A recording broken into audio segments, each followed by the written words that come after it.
Okay, so welcome to our D&D Wednesday night game, session number 101 for Phase 3, Season 1, Episode 12.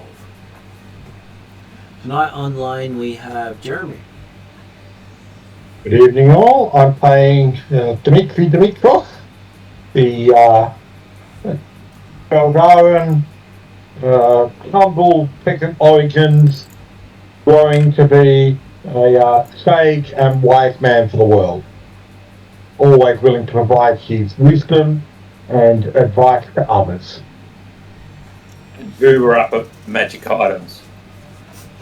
Well, he has lasted the longest and collected the party's leftovers for how many parties now? 6?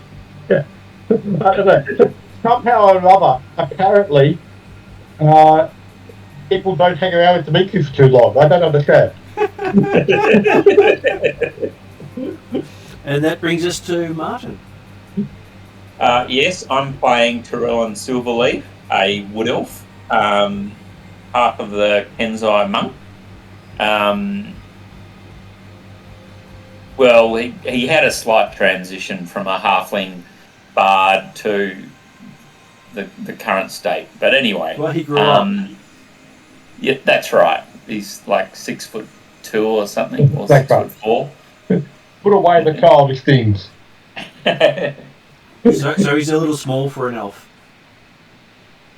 Yeah, I thought like 6'4" would be reasonable. It is reasonable. It's taller than humans by about a head. Yeah. And that's about it, really. Okay. We also have a dwarf called Bradshaw who should be back, and a few others who float in and out and may not be back. We have an NPC Druzzle who gives cryptic advice and is not particularly helpful. That's right. And it's okay, because Dimitri will look after their equipment while they're away.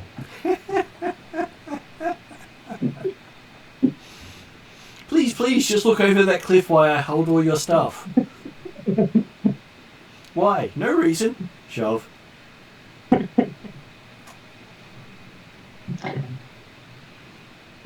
Well, maybe you've learnt from Drizzle and send them all backwards. Can't imagine what you're talking about.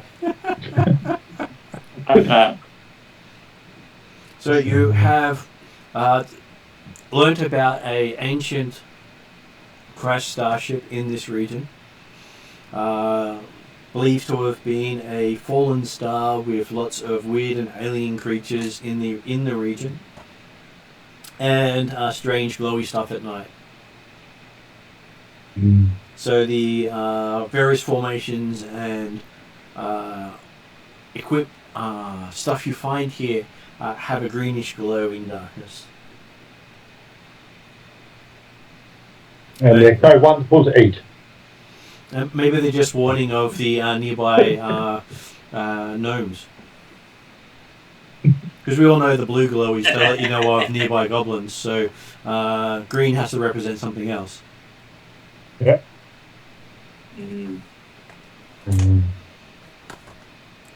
So last session you had made it into the valley after talking to the keep, finding a way there, getting yourself a flying magic carpet, flying in comfort, while some of you did the hard trouble work,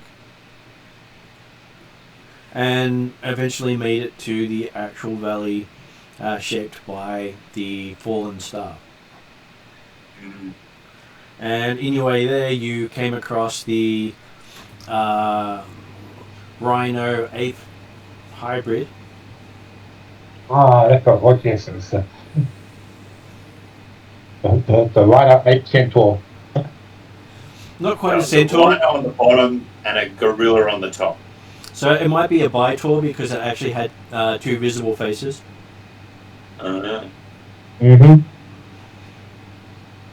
Or there are many things you can name it. And apparently 2 brains that both needed to be hit. Well, you figured out there was a 3rd brain in the end. True, yes. And having hit all 3 brains, you destroyed whatever it was, and you figured out it was some form of merging of organic and technology.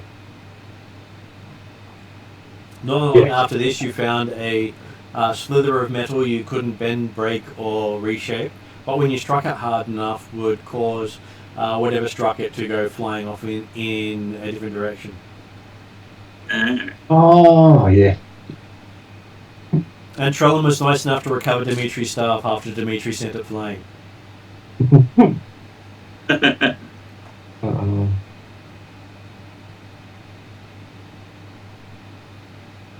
What staff was it? Well, it was really lightweight metal, which is why Dimitri offered it to Bradshaw to say, hey, Okay. carry this as a shield. And if it hits you, it will be flung backwards. And then Dimitri demonstrated by hitting the shield with his staff, and his staff went flying. That's right.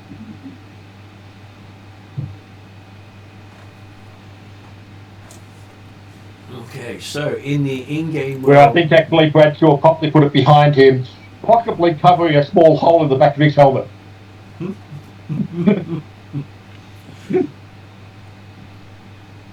Though, to be fair, he has made a point of not having any friends. Because his prophecy was about how a friend was going to kill him. Yeah. And that's why I put the dagger in his own head. And it turned out that wasn't the actual friend that was going to kill him. That's right, that was only a practice run. Because he gets to go into his dwarven heaven if the prophecy is fulfilled. If the prophecy is not fulfilled, he doesn't. How does he know he's not already in dwarven heaven? He gets to hang around Dimitri, that must be it.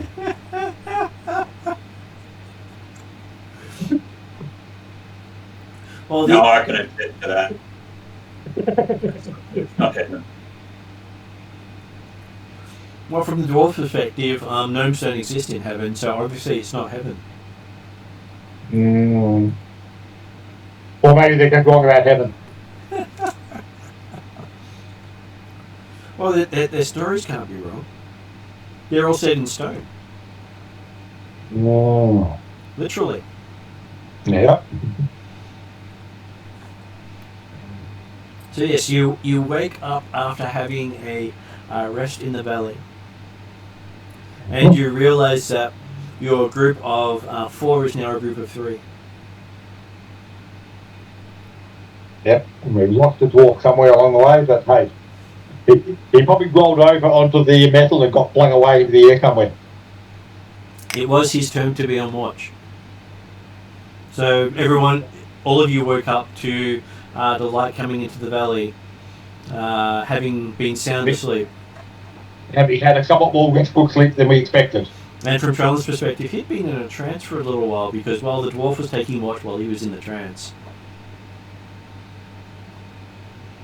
And he's never been one to care about what the dwarves do to pay attention enough to keep track of him. Well, let's face it, Bradshaw's probably thought, oh, hang on, I'm somewhat close to home if they don't want me, maybe I should go and check. Well, maybe he's gone and been volunteered into the army. Well, yeah, he potentially did make the mistake of getting back into Rockholm when they were doing a mass recall. Mm-hmm. And being a someone able to lift a weapon, even if he is still a child in their eyes, doesn't mean he can't be sent off to support the war effort. And I mean, they don't know the fact he keeps throwing away weapons. Well, he might be working the forges to help them repair and maintain their weapons. That seems suitable for him. He does claim to be a bit of a craftsman. He does. And plus, he's got to try to fix his family name if they survive long enough. But let's face it, rule and all, it's really a case of, did Dimitri really notice he's gone? He did, because no one brought him, no one told him to wake up. It was his turn that shift. That's fair enough. Obviously, they decided it was appropriate to let Dimitri have his rest, required his full rest, and they just took over his watch. It was perfectly reasonable. And the metal fragment's gone, that's how come he knows the dwarf's missing. I did have a reason why you noticed.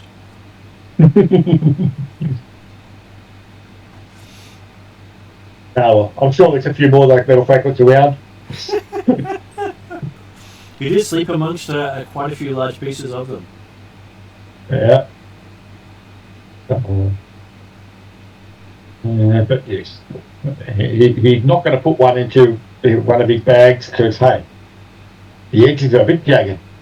They are, and they don't seem to bend. Yeah.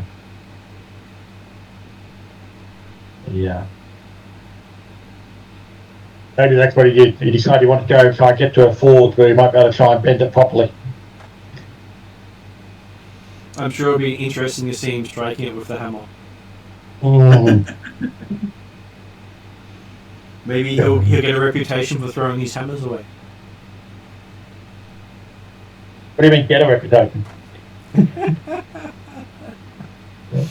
Well, he's got a party reputation for losing weapons. Not one amongst the Dwarven society yet.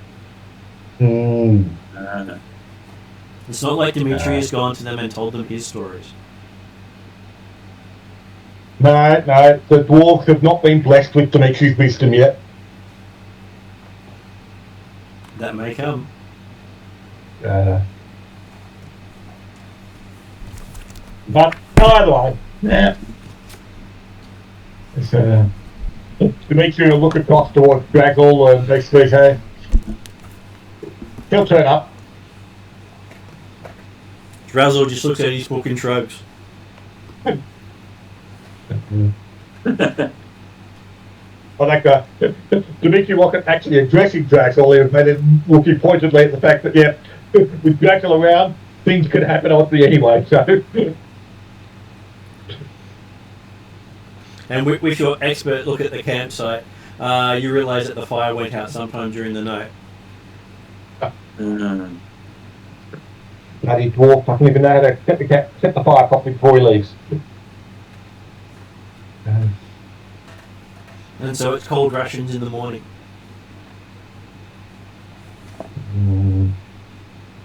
I'm sure Dimitri can extricate a bit more warmth into it and get things running.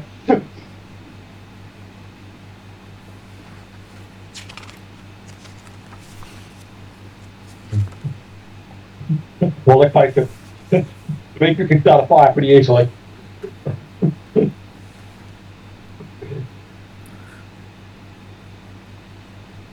With the light of the sun coming into the valley, you see a tower off to the west that was hidden in the shadows of the mountain.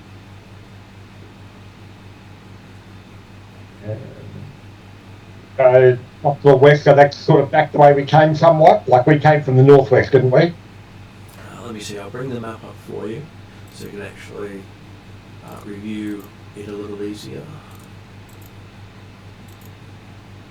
Well, we're thinking that we come from Port Hobart, which is to the west of Rockholm, and then travelled over the mountains a bit with the carpet and stuff, came across the valley. I'll make it on the big screen so you can see the map there. Yep. There we go. Yep. So you came in this side of the ravine, if you can see the mouse. Go it again. I've got the mouse moving across. There's two green dots and a grey area. A light brown area. Yep. So you got down to the tree at the bottom here, as the sun was setting, and you know that the ship had bounced to the east, and that there's a tower to the west going down on the mountainside. Yeah. It looks, and obviously we're looking through the distance, does it appear to be sort of dwarf-made tower stone? It does not. But it is technically within the Dwarven Kingdom. Just most likely, no one told the dwarves it's here. It's above ground. It's one of the reasons the dwarves would not notice it, but it's still in their territory. They most likely want to claim taxes. It's not like the tower that was the above ground portion of the one that the old dwarf took us to not long ago. Milo. Milo. It's not the same as that one. Not Candy Guide, no. Because that was definitely a dwarven built outlook, wasn't it? It was definitely dwarven built. Yeah. This one's built with stone and timber. Oh, okay. And so how far away is that from where we are? Probably be about an hour's ride. But they might know more about this region. And I was going to say, and off to the northeast type stuff where we're following the ship. We obviously can't see anything, like there's no immediate evidence for going that way. Everything that way is covered in shadow. You probably won't see that part of the valley for about 4 hours at least, maybe 8 hours. Yeah. If we elevate the flying carpet, can we see it a little bit earlier, or not really? It's because the mountains block out the light. It's completely outside sunlight. All right, no worries. And as you look at it, it's more of a cone, downward pointing cone into the side of the mountain. Mm-hmm. But this tower, at least, okay, we're still looking from a distance to a spyglass type stuff. It looks in reasonable repair, does it? Or is it, run down and ruined? It looks in reasonable repair. There's even an orchard outside. Okay. And you can see the green apples hanging from the trees. It would certainly seem like an occupied location that might be able to provide more information as suggested. So. Sounds good to me. Okay. And it's certainly not too far out of the way. Yep, we will pack up camp and head in that direction. Doesn't take long to pack up. You weren't really able to lay much out here. And besides, Trellin had his travelling setup on his carpet without actually having to set foot on the ground.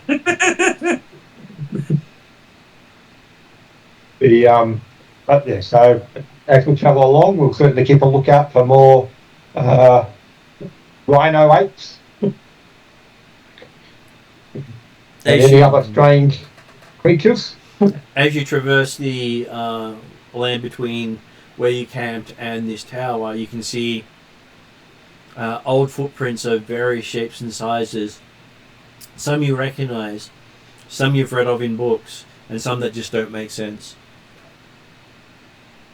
But apparently all animal tracks rather than humanoid. When I say don't make sense, some of them look vaguely humanoid. Okay. But they don't seem to be walking like a human would you'd expect. Mm-hmm.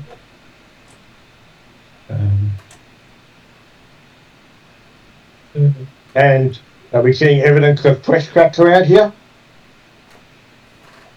Nothing particularly fresh here, but you could make a survival roll to guess at the age of the tracks.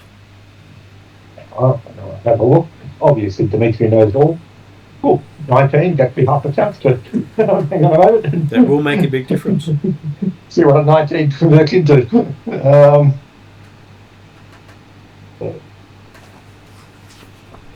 21. Okay, having a look. You can see that some of the tracks were made during the night. And it looks as if large groups of creatures come through here on a regular basis. Just that, by the looks of things, not all the feet are pointing in the right direction. Yep. So there might be some more creatures who are weirdly put together. Mm-hmm.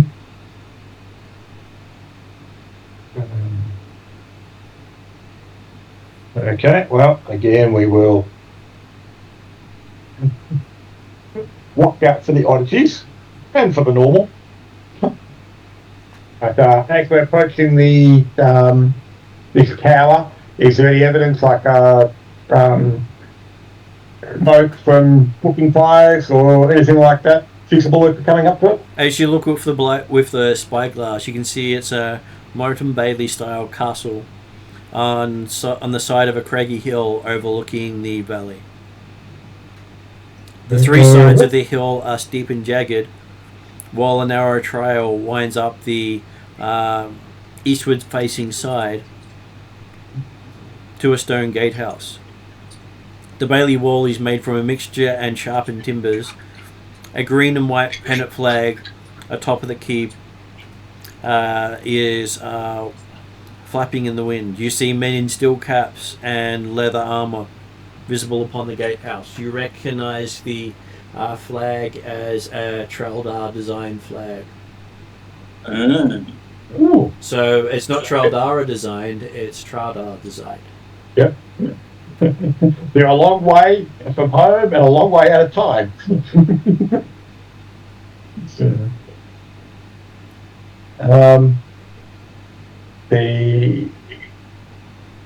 Well, certainly we will approach the keep.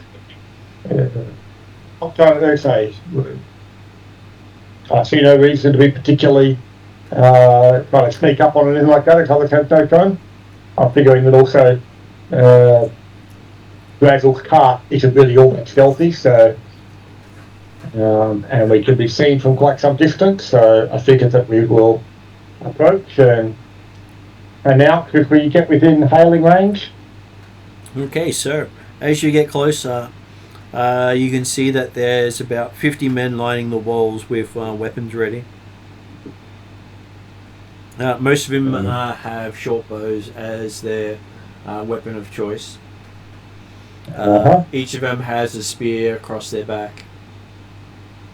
And you see many stacks of spears and other weapons along the walls and behind, unracked, standing behind the group of guardsmen.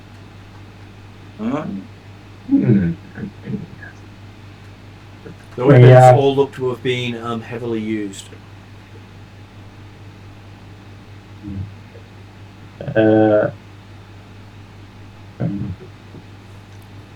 One of the soldiers calls out in Traldar, halt and identify yourself. In Traldar? In Traldaran. Oh, Traldaran? Yep. Well, to make you respond, we'll certainly pause and then respond, saying, "Greetings under the keep. I am Dimitri and my colleagues here to inquire of news. There are travellers in this land inquiring of news and potentially a comfortable night's sleep." Says approach with. But basically tells you to approach without having your hands on your weapons. Yep. That's pretty easy for Dimitri, so. Well, hey, in most fantasy settings, touching your weapon with your hand is a sign of aggression. Pulling a weapon or holding a weapon ready for use is an actual attack, whether you attack with it or not. Okay. So the fact these guys have their weapons out and ready is that they're expecting an attack, even if you're only a group of three. And they appear to be normal human. They do appear to be normal human. Do they appear to be normally Traldaran or Traldar? Most of them look to be fire or earth background affiliation. Mm-hmm.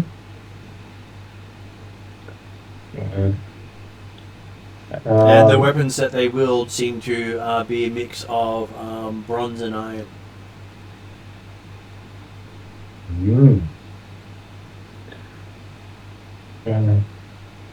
As the Troll civilization itself was Bronze Age. Yeah. Well, certainly Dimitri will fill in Draxel and Fallon and remind them of the fact that these folk appear to have been isolated for quite some period of time. Right. So they're all carrying Bronze Age weapons. Some are, and some have iron weapons. Right. And there are about 50 personnel, you said, actually manning the walls when we approach. 50 manning the walls. Did that number go up or down as we approached? That number stayed the same. Yeah, okay.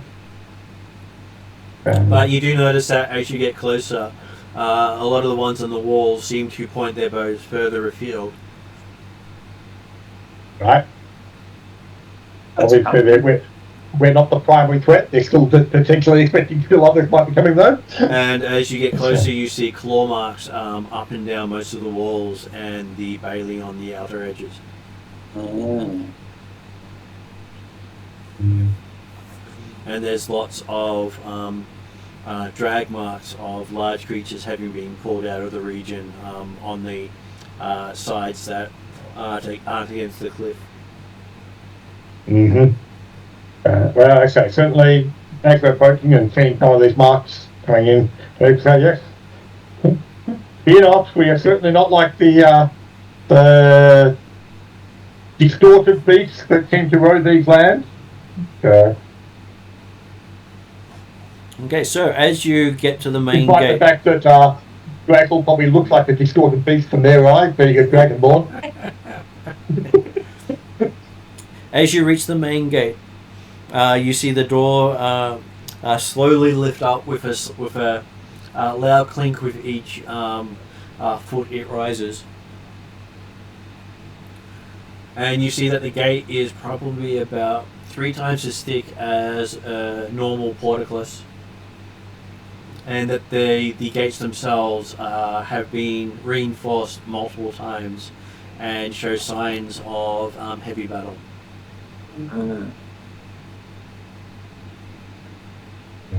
And standing inside, you see a probably someone who stands with more of a soldier's stance, in his late 30s, and balding with a dark fringe of hair remaining, with very much bronze skin, which does remind you of the depictions of the heroes of Traldar, as well as... I was about to think the fact that he looks very like the Matrix, exactly Helen.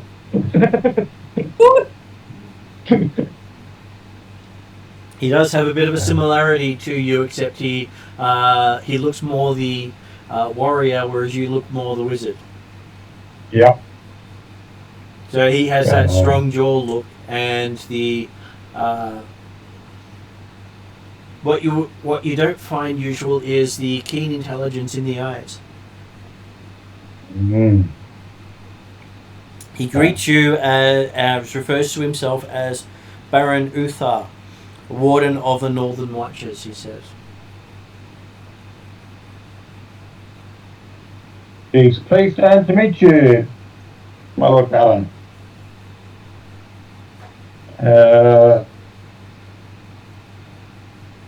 I'm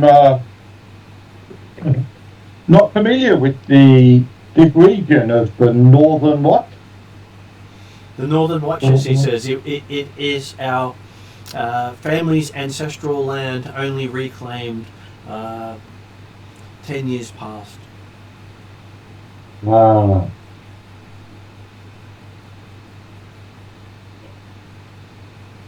My family was once responsible for the protection of the great nation that the Traldar came from before they migrated to the region of Traldara.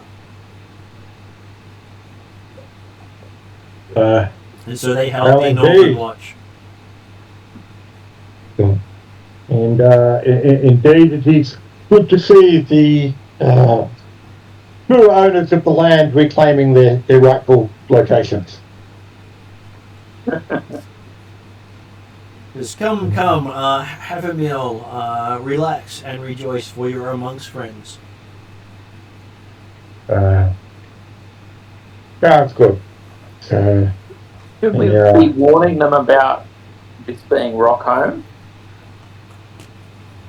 Well, if they've only arrived 10 years ago, they obviously know the area with they're obviously aware of the rest of the things, but the fact that they're still using dog-days weapons, yes, there's a bit of a dichotomy there. Yeah. I'm sure we'll work it out over a early lunch or brunch or something. So the first thing you do notice is the small-ish temple. You would have called it a shrine, except for seeing that it was enclosed and had great stained glass windows. And these windows depict the three main gods of Traldar, being the goddess Petra, the god Halav, and the god Zerchev. So the hunter, the king, and the priestess. Yeah.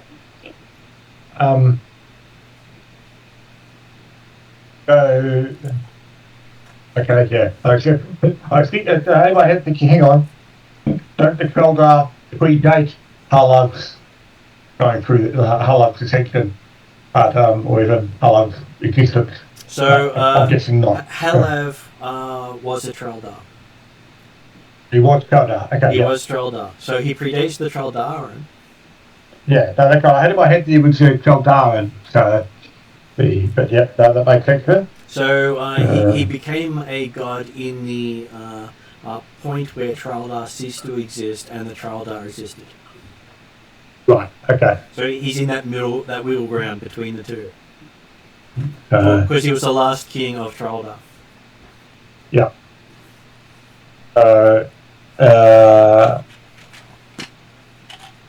You would Traldar. Okay, but then if he was the last king of Traldar,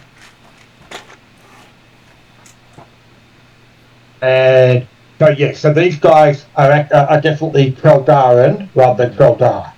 They are Traldaran. Okay, yeah, no, that's right. Yeah. And the answer to the question, Martin, yes, I am. The Dimitri is Traldaran, but yeah, it's kind of the confusing bit is the fact that you've got the Traldaran are different from the Traldar, although the Traldaran are descended from the Traldar. Okay. That's part where I was confusing, thinking, hang on, Halav was a Traldaran, but in fact he was a Traldar. Well, he is a Traldaran god. He was never the god of the Traldar. Yeah, that's right. And that's what I figured out now. So that's hang on. If these guys worship Halav, Zerchev, and Petra, then obviously they're Traldaran, not Traldar. Despite the fact that they appear to have somewhat ancient weaponry, for that perspective. Looking around the castle, on that note, looking around the rest of the interior of the keep and things like that, it appears that a lot of the stuff is of ancient style. All of it looks to be more designed in the style of Durakan's design work.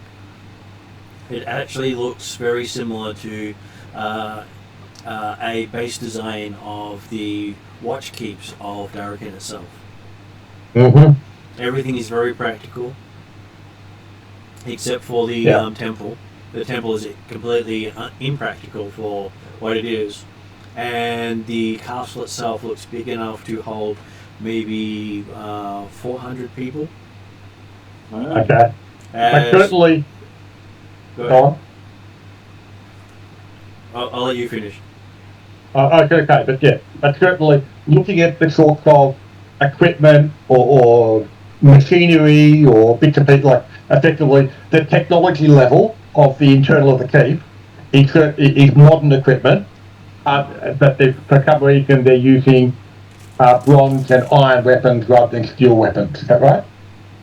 Well, their iron weapons are very similar to the weapons of everywhere else. Okay. But the iron is the basic steel weapon that most people use. Yeah. Oh yeah. So Because they are it's not like currently the current setting is in the Iron Age. Okay, right. So, but yeah. But the idea being the fact, yeah, because certainly, like the use of steel for weaponry, which is a bit improvement on iron, when you actually add the carbon and add the coke to burn it, like a couple of stuff. But so certainly, the setting is like the most of the novel setting, we're using steel weapons. And so yeah, so the weapons that these guys have got are the same as our modern technology as far as the rest of the world concerned. They are. It's the steel weapons made by the dragons and the dwarves are equivalent to our steel weapons in our world now. Okay. Whereas the steel weapons sold by everyone else are considered a little more fragile and not as good. So, but the dwarves and the dragons don't sell a lot of their gear. Yeah, no, that's right. That's right. I just in my head, when you mentioned the fact they appear to be using Bronze Age, Iron Age weaponry, I was thinking, hang on, that puts them significantly far back. But in this case, it's not particularly far back, if at all. Happy with that. So you see that they have a forge. The forge seems to be only working in iron. Mm-hmm. And they haven't managed to procure a dwarven smith this morning to actually work their forge? They have not. And you do notice that nearly all their Bronze Age gear is very elaborate and looks to be in better quality than their Iron Age equipment. Yeah. Well, and certainly, yes, if Uther is available to entertain his guest, then certainly Dimitri's keen to have a conversation with him about, hey, where he came from, where his family was from before they came up here 10 years ago, what they know about the surround, what sort of creatures they're facing around here. Have they done exploration the full length of the canyon through here? Have they seen evidence of strange, aside from strange creatures, the idea of strange buildings, or they haven't tried using have they played with the metal that's been lying around the ground, all that kind of stuff.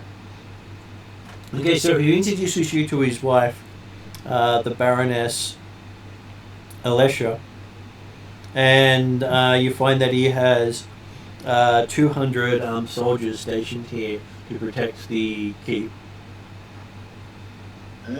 and about another 100 odd staff to maintain and look after the place. He was originally a soldier in the Durakan militia for about 5 years before he earned his earned his retirement. Mm-hmm. And when his father died, he found some old papers that had been passed through the family, including the pennant, and did some research and found that these mountains used to belong to the Traldar people, Mm-hmm. as a that they called the Northern Marches, Northern Watchers actually, Yep. as a meeting point between multiple nations.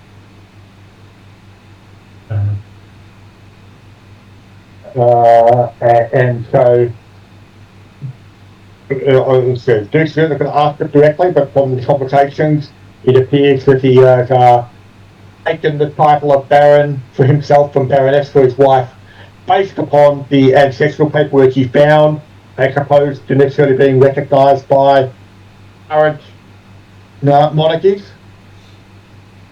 He believes it is That his ancestral title, having been Yeah, passed so from that- family to family. Yeah, so that's okay. So, okay. So we're not going to ask it directly. Just you get that impression or understanding that that's where the title come from. Well, I'm sure Actually, that it's something that Dimitri completely believes in, except for it's a Traldar title, not a Traldaran title. Oh, of course. Okay.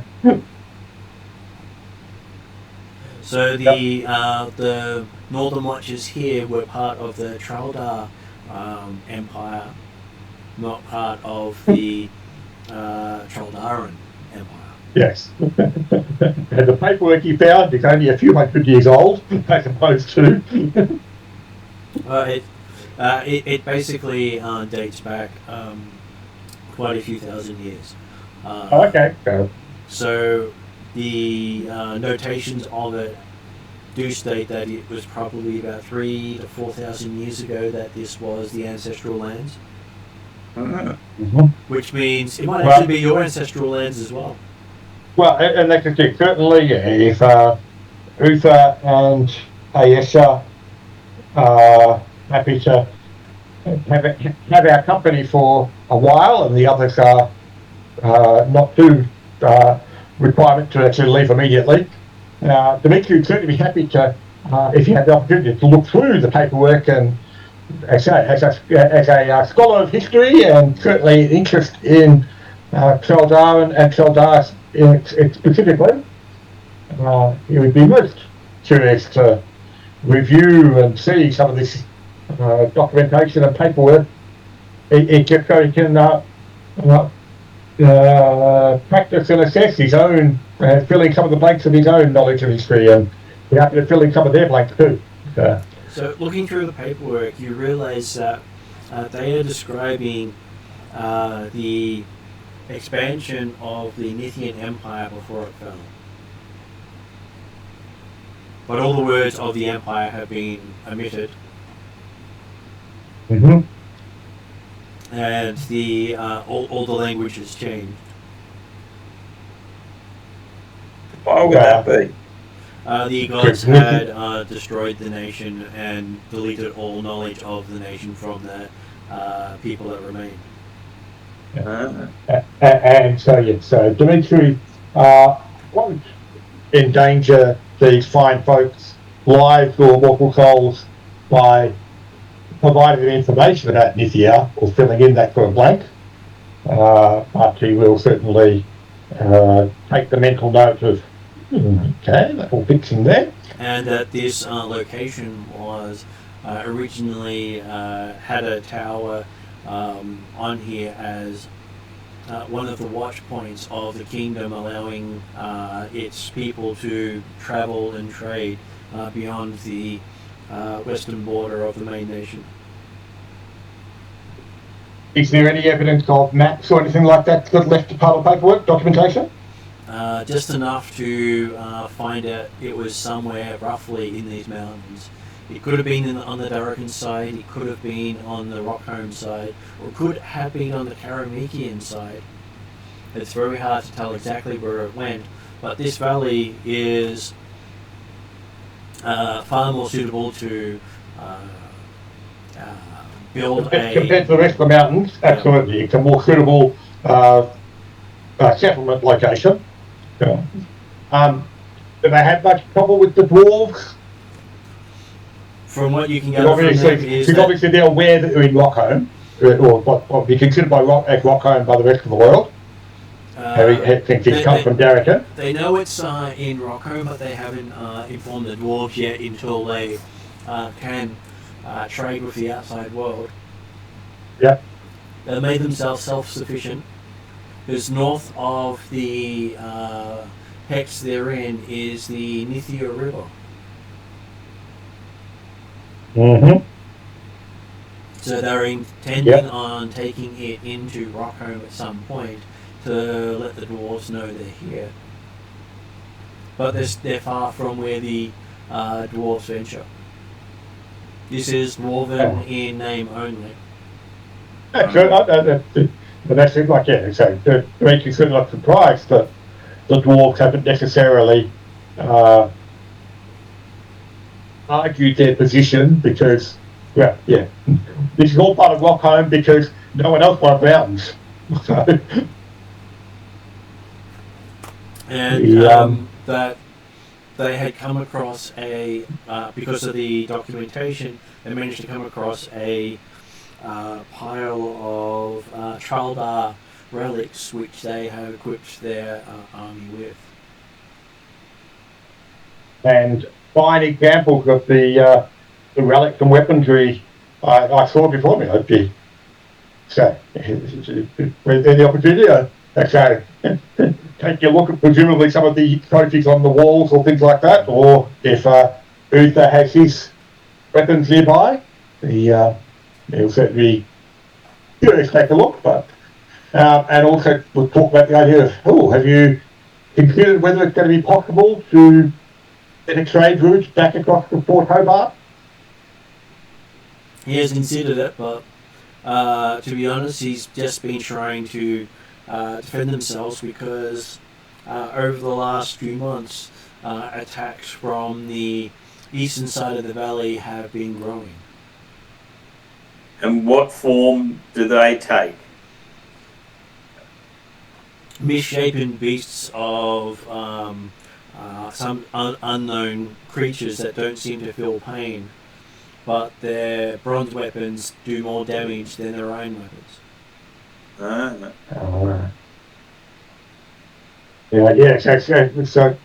So this, we did come across one such beast on our way here yesterday. So, and it took some considerable effort to try and take them down, indeed. How long had they been here before they said? Only been coming into only been coming west of the other part of the valley in the last 6 months.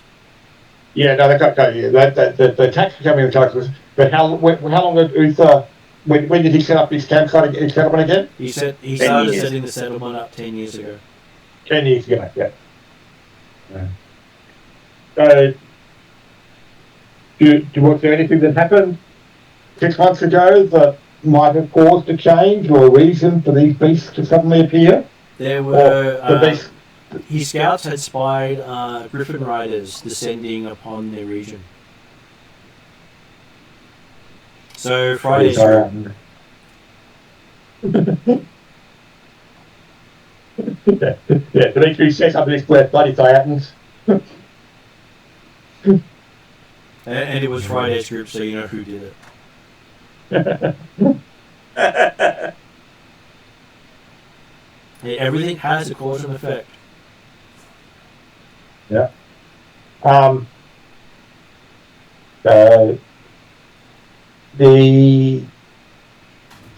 approximately 6 months ago, they caught some griffin riders. And then the strange beast started to come from the east to attack.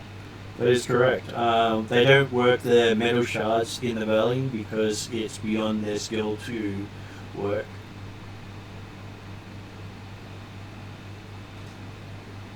I have to say, we discovered they had some strange properties when they were struck.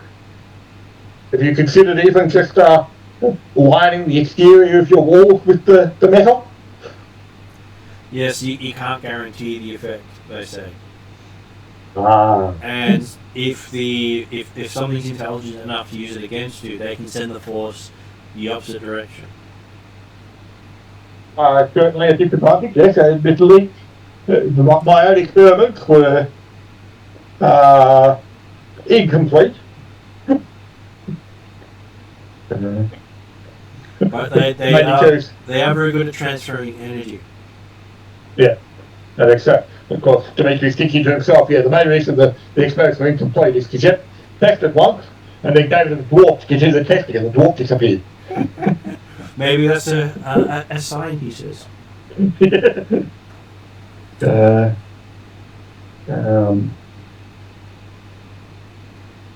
But there was no evidence of these beasts in the area prior to the arrival of the Crusaders? There were marks that they found during the day, but they rarely ventured out exploring at night. Okay. But obviously the beasts they stayed away from this area, is what I was saying. So they certainly weren't going to attack.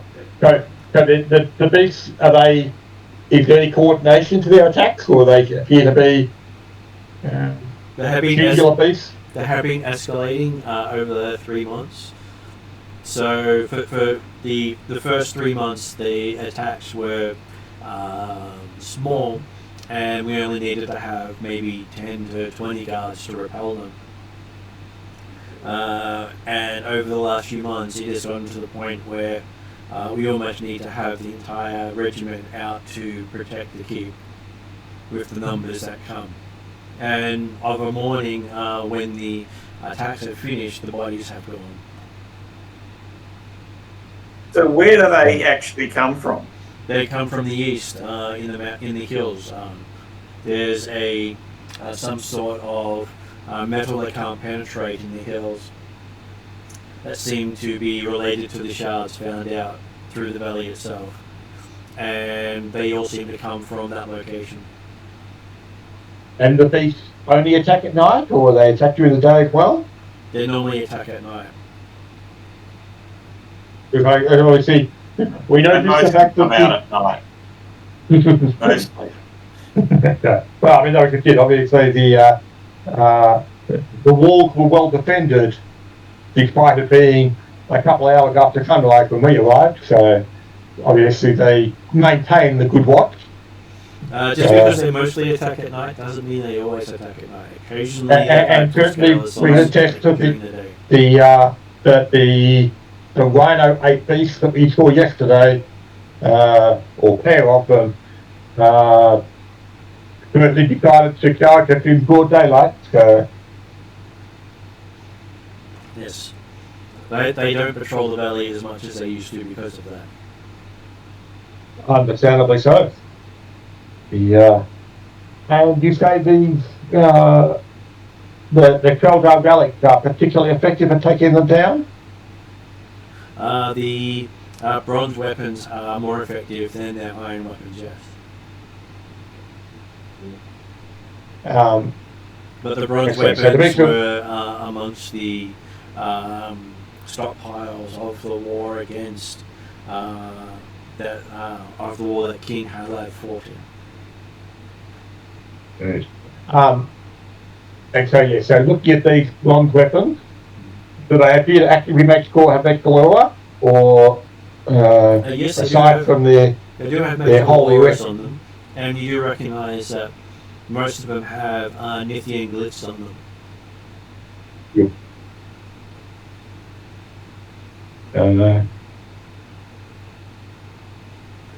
Yeah.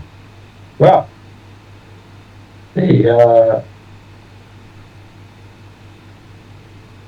how big are these hexes again? What sort of travel time we've got to get across one of these hexes right there when it's apart? Each hex is 8 miles. Right. So you can cross into the other side of the valley before the setting of the sun and actually have the light of the day.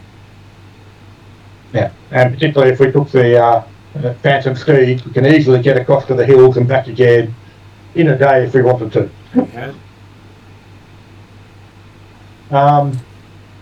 What's your plan? Okay, well, I'm encouraged that we could potentially, he certainly wants to come back to this location because, hey, there's a lot more stuff he wants to talk to them about and look through their bits and pieces and take a close look at all these different relics which have Nithian symbols on them and things like that. And possibly not today. That's what he can do first. He can build the goodwill with this settlement by eliminating the source of all these weird and strange beasties, and also, obviously, complete the mission for Rheddrian to find out about this spaceship that has landed. They'll be more than happy for you to peruse what little library they have while you, if you rid them of their menace. Mm-hmm. And they mentioned that there was a barrier of metal that they couldn't breach. Yes, the hills to the east, at the end of where it forms like a cone into the earth, there is shards of metal that are buried that they can't get past. Wherever they dig, they find more of that metal. And it's the same style of metal that's strewn around the valley? It is, they say. The weapon they can't seem to mark, shape, or cut.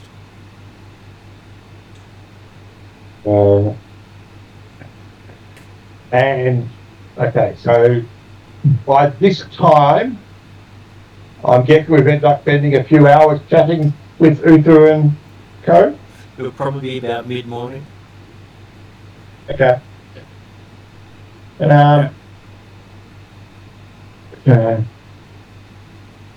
Well, the mid-morning, Dimitri looked towards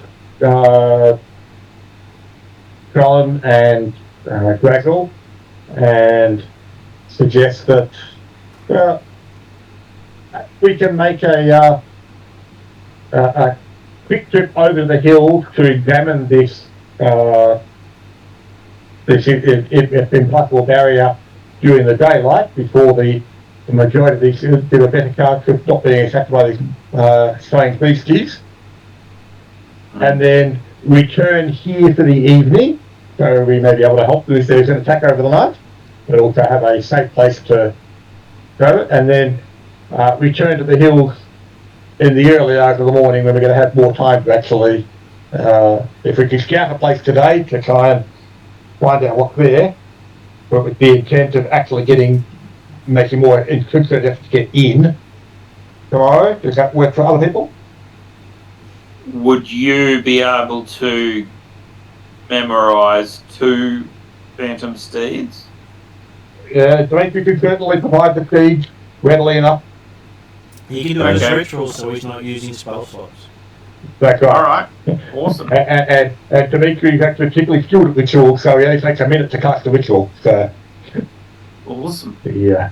So he can quickly produce steeds. The only question, I guess, would be whether Greg will happy to leave his cart behind for a few hours.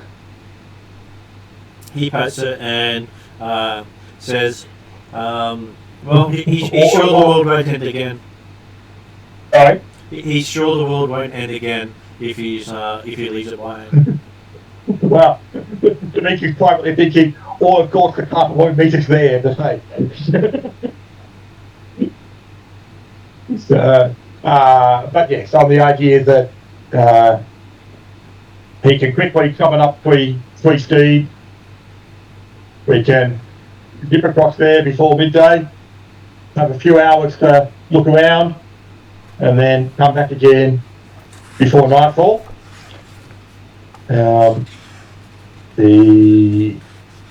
Would seem like a reasonable plan. Sounds good. Everything is reasonable until someone loses an eye. No flags to have contact with the enemy. That's right. But that's okay. If it happens, as long as Crowlin and Draco could hold him off for a minute, that's enough time to Dimitri to come up with another horse for himself. Yeah, I'm going to be back in a moment. Just going to go bathroom. All good.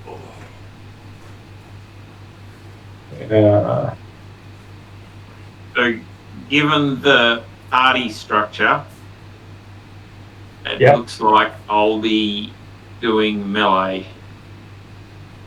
You're probably the melee specialist. Yeah. Dimitri will do range and magic, and Dragon will stand back and write the book. Hopefully patch up wounds afterwards. Yeah. But also, part of Dimitri's planning is the idea of, well, if we do a scouting run today, before we plan to do the, should we can find an incursion point, if these things, we've got half a chance for Bradshaw to show up when we go for the intrusion next time. Yes. Depending upon how long our scouting trip takes overall. Like game time.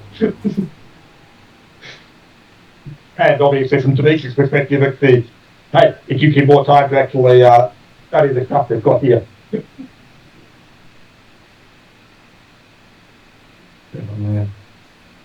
We did start early.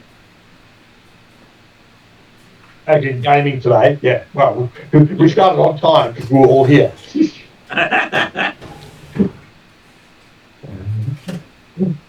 We weren't waiting for extras. But it's always nice when you don't have to wait for everyone. That guy. Okay, so as we doesn't take you very long to traverse the valley, especially considering you're faster than most other things, thanks to the really nice phantasmal steeds. Yep. Do we actually see anything else crossing the valley of any concern or interest? Okay, so things you see as you cross the valley. Until we get to the hills, anyway. I mean, I'm assuming that we've crossed this hex back and forth a couple of times. So we've passed it now. So now that you've got good light to see, because you're coming here when it was getting dark, you do see the ruins of a what appears to be an outer keep of these guys to defend the edges of their, defend more of the middle of the valley. Mm-hmm. Not far from where you set up night, but hidden from view, is the ruins of another keep. You think it might have been one of the sort of like a guard keep? Mm-hmm. Yep, that was, yeah. A sanctuary tower. I should also, something I meant to check, like, who's happy to provide effectively a bit of a more detailed map of these couple of hectares of terrain around his dominion? He does. He talks you through a lot of the pitfalls. Yep. Okay. And so presumably you mentioned possibly the ruins of the sanctuary tower, which, hey, it might make a good fallback point if for some reason we're stranded out here during the evening. He does talk to you about the. He also talk to you about a mine that they were planning to get back to once they stop the attacks, where there's a rare mineral that is conductive of lightning. Will actually draw lightning to it. That will be useful for when you can open up trade routes. So, or it might also make you dragon. It would also might make you more of a target for the dwarves to suddenly decide, hang on, you're in our land. That's our special metal. But I'm sure you'll deal with that when it comes. And he does talk about how, as you get closer to the actual edges of the metal they can't get through, up on the mountainside there are a bunch of stone giants. Oh. Have they been there the whole time, like for the last 10 years or so they've been here? Or they recently moved into the area? Yeah, they've also recently moved into the area. Right. Yep, so avoid the mountains. Around the same time as the weird creatures. Long before the weak creatures, but they haven't come into the valley. They don't seem to have a need for it. Yeah, okay, but potentially they've moved into the area in the last few years. in that sense. Because we knew that there'd been some migrations of some of the giants around the world. So, have they been having much trouble with goblins, or have they all been pushed out by the giants? The goblins seem to have retreated to the northernmost end of the valleys. Yeah. And don't come south. Yeah.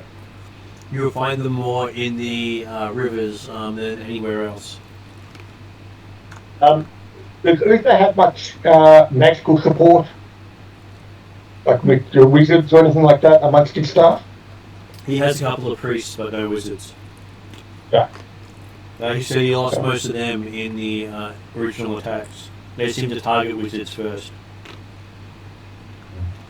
Right, because that was part of the question that I was thinking on, whether we noted any oddities with magic in and around the area of the metal and or the metal barrier that they kind of dig past for a while. So, but obviously they probably haven't really had the opportunity to check the theories. I would really like to have checked more, but they haven't been able to do much since the everything happened. Yeah, no, that's fine. Because it's more from Demetrius' perspective, he's thinking, be prepared to have the phantom steeds potentially disappear underneath the partway along. But of course, he's not going to say that to anyone. He's going to keep going it himself. And how does that affect the flying carpet? Well, you probably have to test that after you find the horse disappearing underneath you. So, and like the thing is that at this stage, Dimitri's got no particular reason to think there's going to be problems with that gig, but considering some of the oddities that occurred when we came across the Shadow World with their technology, he's prepared for the possibility that, and with Nikian influences involved, hey, anything could be happening. Alrighty. Okay. So just trying to find what they actually have for the entryway.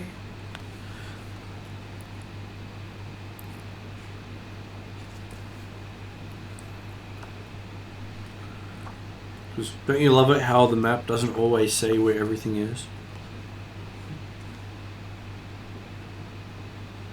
You'd like to think, isn't this the like the updated for 5th ed type stuff? You'd like to think they would have corrected a lot of those kind of problems. Well, I'm glancing through it, going, okay, so where's the actual? Because the start of the storyline doesn't actually start at the start. You got to jump around a bit. Back cutting.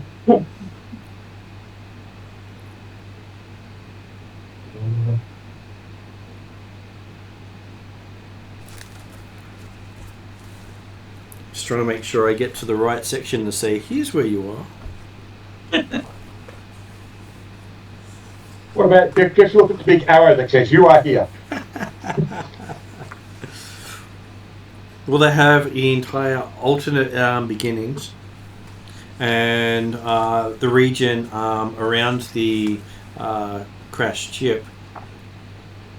I'm just trying to find where the entry to the crashed ship is. Okay.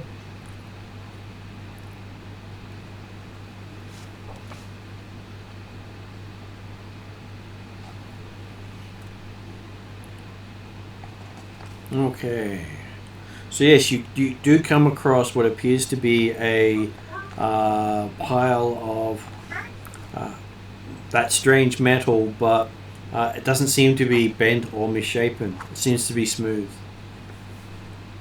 And you go, okay. And rock actually surrounds it, as if it's been partly buried by rock. Right. There's probably not going to be much evidence if it's been a few months since Uta and his men were able to get to this area because of the big we'll look around for evidence of digging where people have tried to get around it or dig through the rock to get past it. You can see there are many different areas that look as if they have been dug at various points. And give me a perception for your two characters.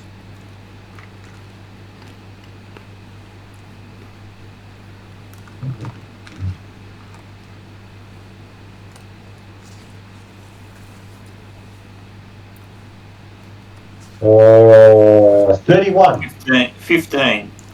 Okay. So,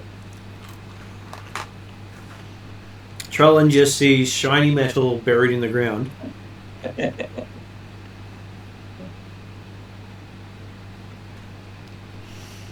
And having a good look at it, Dimitri does see that he sees a small steel door partway up a cliff face. And below that, many levels below, is a large door. And both of them seem to, from looking with his spyglass, don't seem to have keyholes, handles. But he does recognize a mechanical entry point beside it. Okay, so effectively we're seeing potentially, well, from a game player perspective, we've sort of got three sides or aspects of the ship that are visible. The rear plate that was the main thing that we're coming across, and Uther tried to dig around, and then Dimitri spotted a couple smaller spots pop up in the hills or something that apparently could be entrances. Is that right? They could be entrances, you believe it. Looks like a massive underground structure. Yeah. And so is it closer to go to the big door or the little door at the moment, from where we are? Closer to go to the big door. Yeah. I should point out that, yes, at this stage, we'll be back on foot again, because there's no real point in riding fast horses around like we're already there.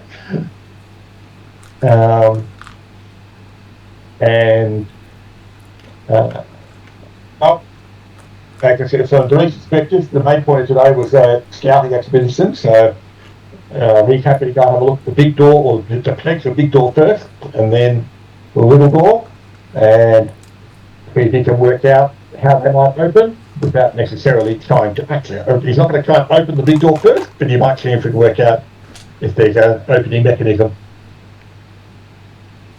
before checking out the little door. Okay. The big door might have bigger things behind it. Well, it actually says look at a certain handout to help you figure out what you can see. Oh, goody. Assuming you've got that handout. I do, it's just making the camera see it better for you. Okay, so let's switch over to Dice View. Where are we? Maybe that's Dice View. Oh. So you get handout 3 when my camera's not sticking to my stuff, so that's what you can see. So is that it's supposed to be a little door down the bottom of the picture and the big door at the top, or? The big door's at the bottom of the picture, so if you can see that there is a door at the end of that alcove. Okay, that's the big door, is it? That's the big door, and if you look up on next, if you follow the tree and go to the left of the tree, there's a small little door there.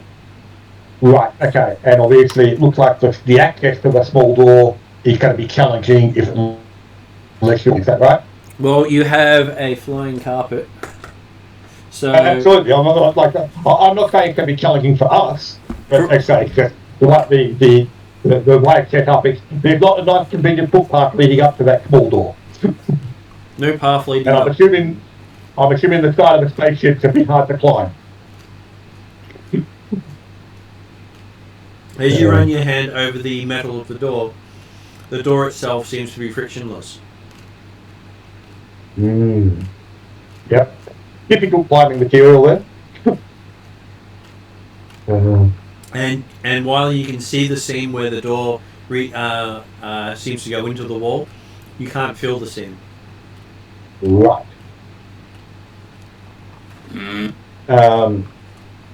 The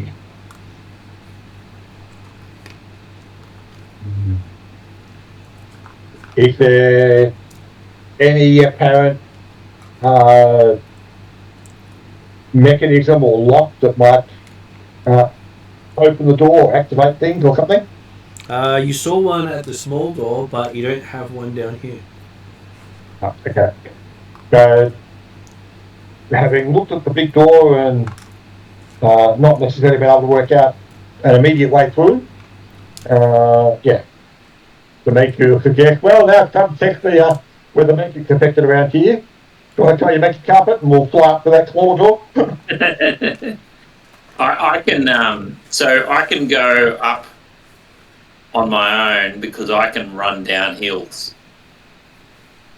And like you can, straight surfaces. and you can run up hills as well, as long as you avoid the metal. You'll probably find you won't be able to run up the side of the metal though. So you can give it a try, but I'd suggest going down here on the big door first. And if you think you can climb or run up that one, then you won't fall as far. What does it say?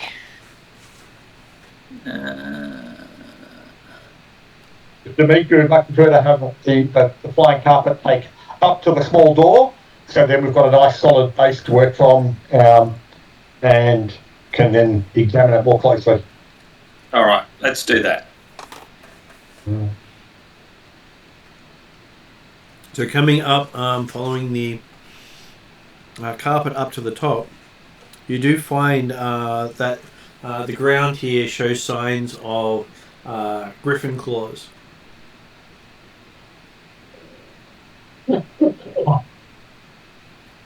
Right.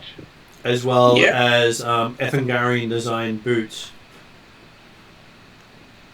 Yeah. And a pair of halfling naval boots.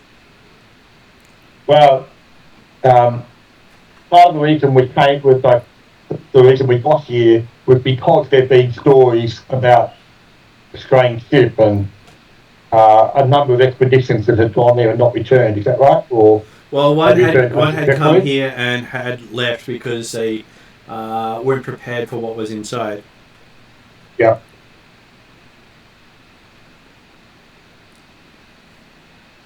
And that was the group that had a piratical halfling who liked to wear boots, No. but rarely got to man a ship. Sort of like the Ethangarian horse lord who rarely got to fight on a horse.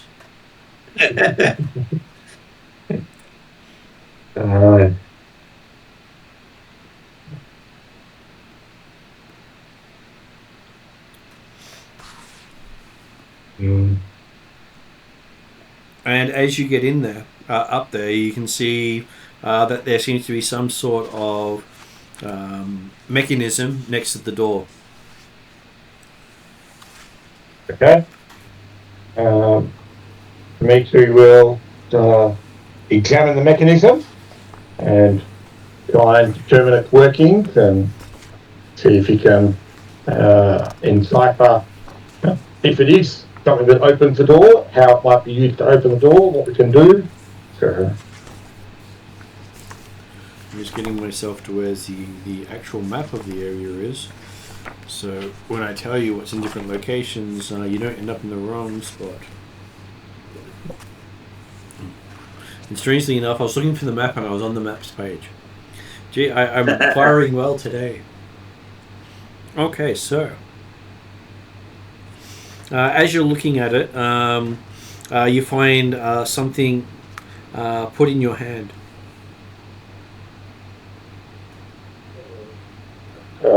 do I know who put it there? You see a Drussel's hand putting something in your hand.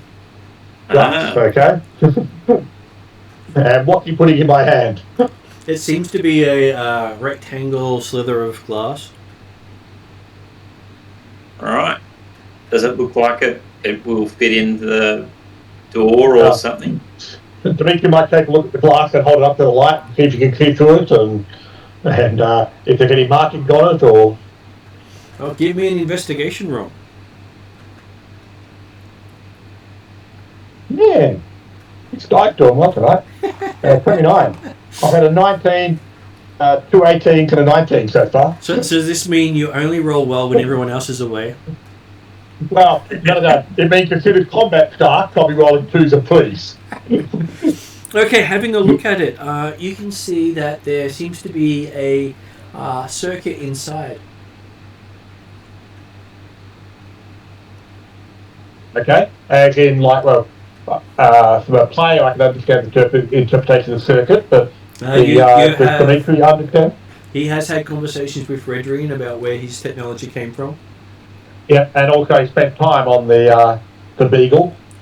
And the technology here seems to resemble that of the Beagle in your estimate. Yep, happy with that. Because that makes it make it easier to explain and understand what was going on then. So,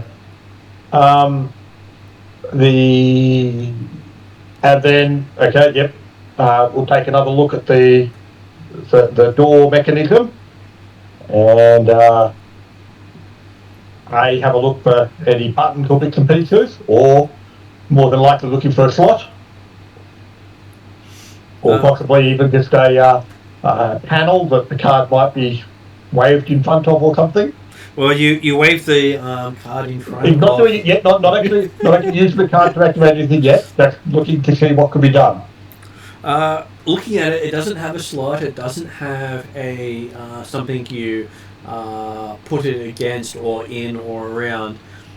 But it doesn't have buttons either. So whatever the mechanism is, it's not something you've dealt with before. Okay. But you did see how, in a lot of cases, on the Beagle, they just had to put their identification near it and it would activate. They had to display the fact they had ID and it was accepted, yeah. So then, again, he's not going into it yet, but he's then looking to Dressel and saying, "Have you been here before?" Yes, he says, and nods sagely. Have you been inside before? He points at the card, found inside. There you go. What I thought. And he survived. Well, we don't know yet. We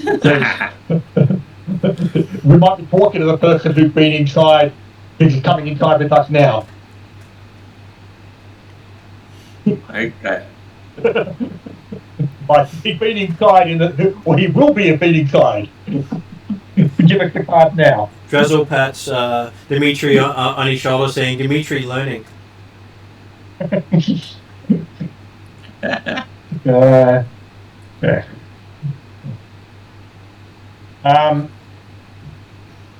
Do you know what's on the other side of this door?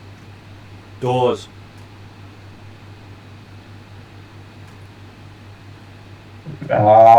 Any particular creatures or traps or anything like that we should be aware of?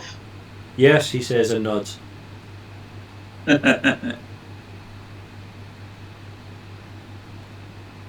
And what would these creatures look like? Walls, he says. And the traps look like? It's really helpful. Walls, he says. Yes. There's a link to Dimitri has really got along with travel. They're both equally informative in the opposite direction. Well, he's got to have a counter. In the section, Dimitri can spend 100 words to say nothing, and Draggle can say nothing in 1 word. Or provide no information. Or provide you exactly what you need to know that you don't figure out until after the event that he gave you the information you needed to know. So check for traps now, and then we'll just keep going and keep checking for traps. Okay, have a perception roll as you check it for traps. Yeah. Okay, now here comes the 2 or 3. 13, not so bad. 26. And what did Trellin get as Trellin was checking? 16. Okay, between the two of you, you come up with the brilliant idea of not a clue. So, As far as you're concerned, this entire thing is both a trap and not a trap at the same time. indeed. Well, like the wall, the comics of one of the beasties, according to Jackal. Or the doors, which were different from the walls, weren't they? Because that was what was inside was doors.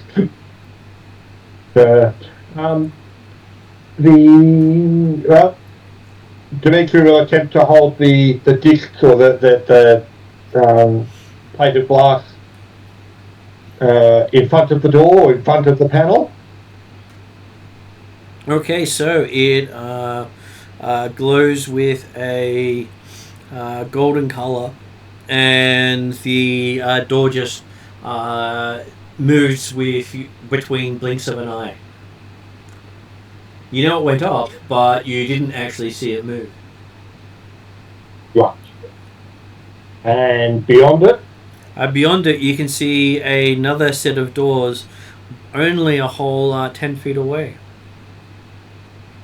Right.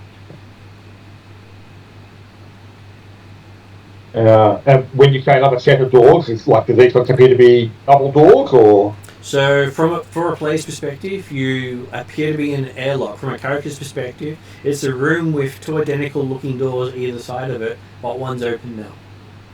Yeah, okay. But yeah. On the other side, it's only a single door, it's like that image. Yeah. Yep. But you're saying it's like the doors on each side. Makes sense.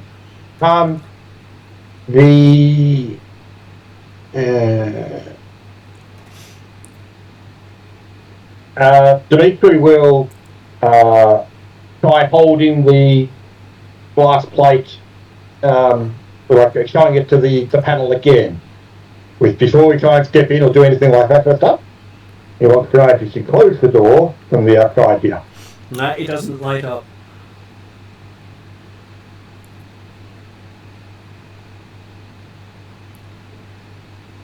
He's half tempted to look around, standing on the mat on the rug to make a cut, to look around through the door to keep the panel on the other side. But then he thinks about how quickly the door went up and how quickly the door might go down again. He may not want to get caught halfway in.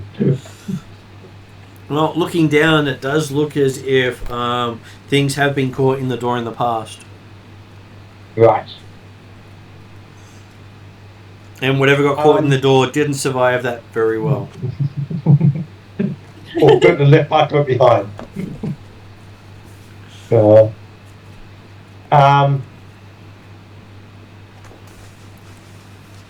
Okay, well, it appears that we at least have access initially. Can I see another panel on the other, like the other door on the other side? Again, not having gone in yet. Can I see another panel where you might hold up a glass disc? You can see another panel. Right. And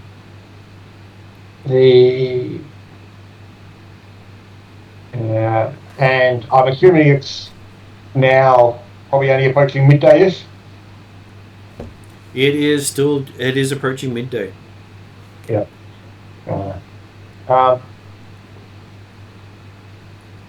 And as the light comes over, you can see that the metal exposed to the direct sunlight seems to shimmer and fade from sight. It looks like just stone. Now we've got the door open. Is an apparent gap in this stone effect. There is that gap where the door used to be. Yeah.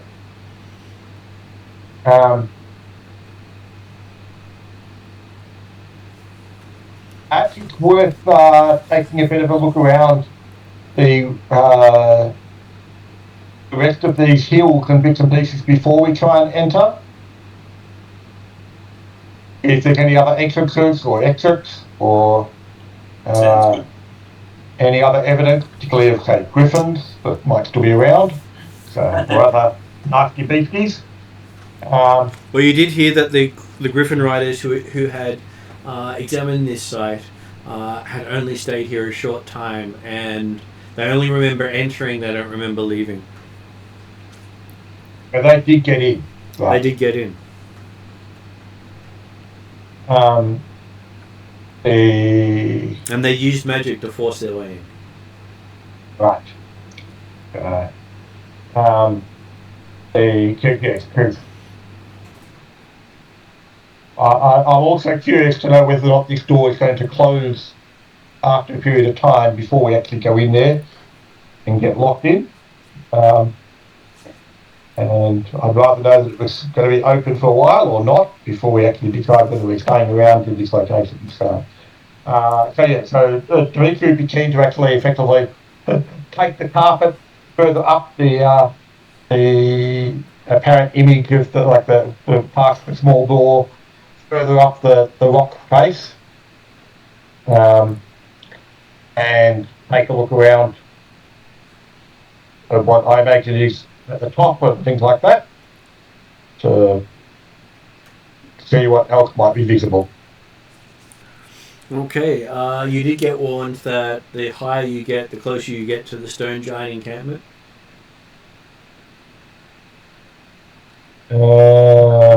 Because they are encamped up on the top of the range that this is buried in. Right, okay.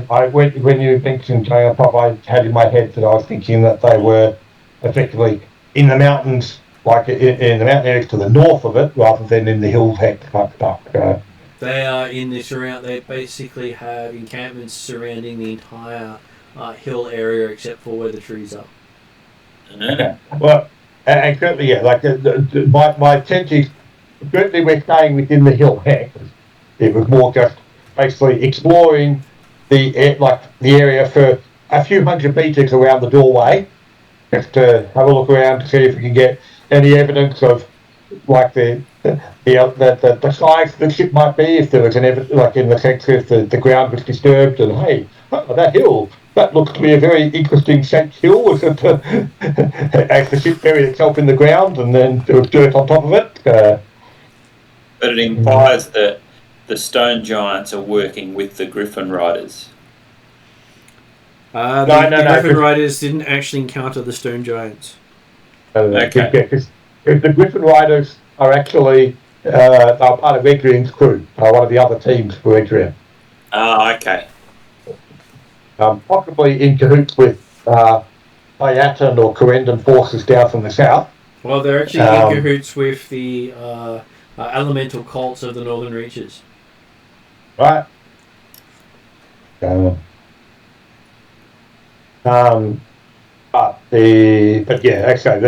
Griffin Riders only stayed for a short period of time, apparently long enough to open up doors or something to release weird critters that can then be attacking Uther and his cohort. So. You did learn from Rheddrian that they were looking to return a goblinoid child to its people, and the child had been under the care of the gnomes for over 500 years without them being able to communicate with it. And it hadn't grown old during that time? It had not. And the news that you got is when they finally managed to return it to its people, it had been cursed with the inability to progress in development until it had rejoined its people. Right. So it was literally a child when it reached this world and was stuck at that level of development.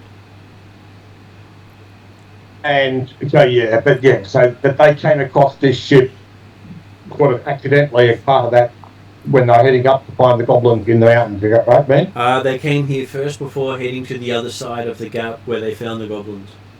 Yeah, but they knew the goblins were up in this area, and they thought, hey, that valley's a convenient place to start looking, and hey, what the hell is this? They thought they might find the parents in the ship, and it turned out the parents were in an escape pod that crashed in Karameikos instead. Right. So way back when Dimitri was first traveling, when he was working with the army, Yep. he came across a group of techno-goblins. Yep. That was the parent of the child who had been became the ward of the Friday night group. And the Friday night group, they're based up in the north. So they're coming down to Karameikos to find the parents. Yeah, that they'd been searching all over for hints. They found out about the starship, and then found out about the other techno-goblins.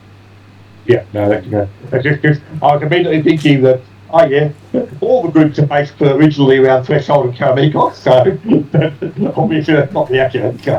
So most of the Friday characters are Ethengarians from the steppes, but they spent a lot of time in Galantry and the northern reaches. So they basically covered the top half of the map, whereas Tuesday's group covered the western side of the map, and Friday's group had pretty much been an amalgamation of the rest.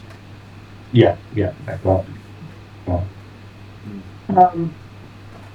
Okay, obviously, so the intent would be to actually effectively go up to the top of the hill, the top of the ship, rather than up into the hills or mountain, to see if there was any evidence or object to be seen around, before actually making that step actually into the ship. Going up, because you can only see the entryway of the door at this time, you can't tell where the top of the ship is.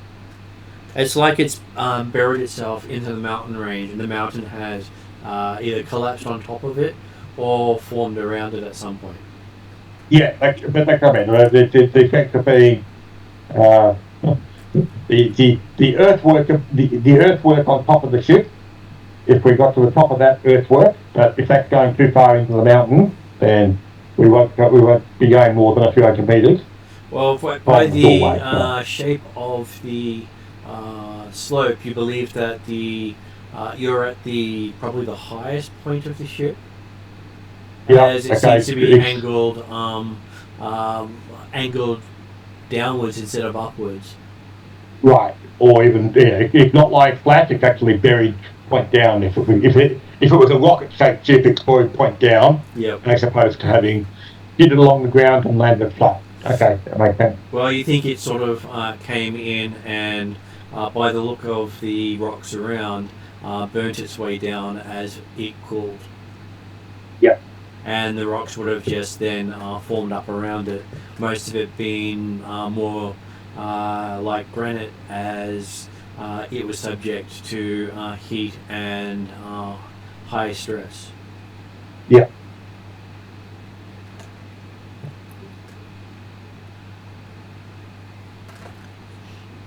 Which was lucky he didn't land near the volcano, so it would have set them off.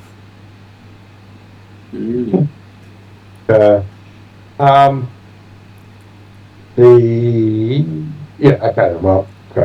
Obviously, not much point in going that way.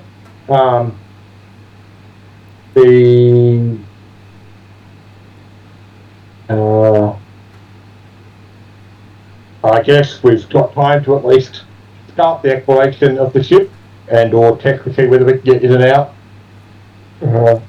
without getting into too much danger just yet. So, having given it, presumably 10, 20 minutes or so, is the door still open? The door is still open. Okay. I can turn the glass a couple of them immediately if you walk in, unless the door's right about to shut now. I think that's a risk. Dimitri will step off the carpet into the doorway. Yep. And encourage the others to come in as he's looking back at the doorway we've come through to see if you can see a panel that might talk about the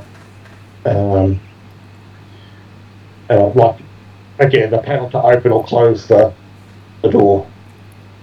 Okay, looking back, everything is in shadow because there is no light in the chamber you're in. Right. So, is there a way to jam the door open, or is that counter to your feelings, Dimitri? Well, potentially we could use, possibly the only thing that might hold up to the door would be one of the sheets of metal that are lying around in the field.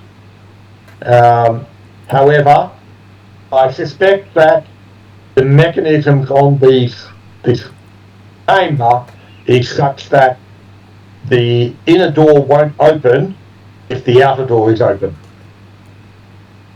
And it may jam if it doesn't shut fully, meaning that it might not come back up again. So, okay, I'm more looking at the moment to see if there's a panel that will apparently activate. Having tested on the outside that waving the panel on an open door did not close it. Now that we're inside, okay, just waving the glass plate in front of the door, close it. So near the open door? Yeah.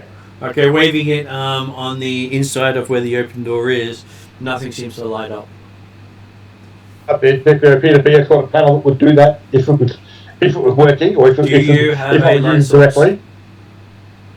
Does your Absolutely. character, what does he use as a light source? Well, his default to go back to would be a light spell. Obviously, but he doesn't often use light spells because he's got the goggles of night, the dark vision. Does he pull those out instead, or does he do a light spell? Given the fact that we're apparently still daylight, and it's probably only the fact that we're actually in shadow,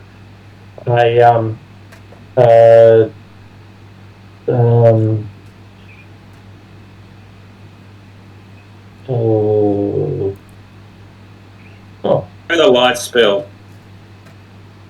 Well, the only reason I was pausing was the fact that light is not. Is that a cantrip? Or? It is a cantrip. Okay. It may be one you don't have. That's right. It's not a cantrip that you actually have, because you haven't needed it ever. So he'll go for the goggles of night.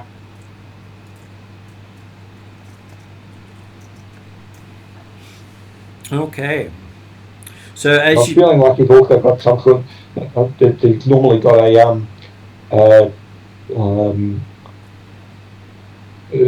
ever-burning torch type, it could continue light type equivalent of some sort of somewhere, but I can't find it immediately. So I'm sure he does. He's just misplaced it.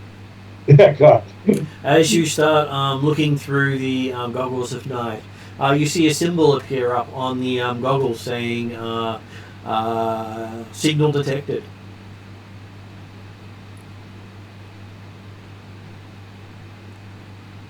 Signal detected. Yep.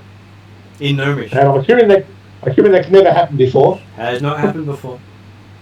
But you've rarely used your goggles of night around Gnomish tech anyway. No, that's right. Yes.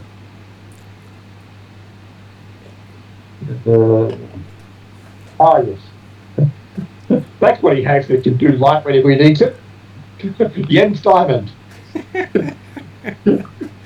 If that does a 30-foot radius bright light and then dim light for another 30 without using a charge. So, right. And looking inside, you can see that there is a panel here, but it doesn't have any power to it. Okay. Do you think that while the outer door is open, there is no need to power the panel here? That's right. Okay. He's thinking if his thought process about one door has to be closed before the other door can open, it might be part of the system that you go to open the other door and you'll automatically close the first one. But so we'll try again. Okay, thinking still with the goggles on and curious about the signal detected business. He'll try the glass plate on the other door. Okay. Do you get everyone to come in with you, or do you leave them outside? Well, no, my thought was everyone was actually in we'll call it the airlock. Mm-hmm. They were coming in while Dimitri was attempting to test on the panel. Or after they got in, because he didn't want to actually close the door when someone was walking in. Does Trellin enter the cave, the metal cave? Yes, I'm going to do that. Drezzel's also in there with you. He seems quite happy that the ceilings are quite high here.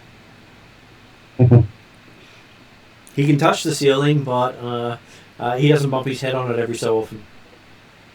Yes. This is one of those spaceships where they wasted a whole lot of space by giving them real 10-foot corridors. It is. And the doors themselves go floor to ceiling.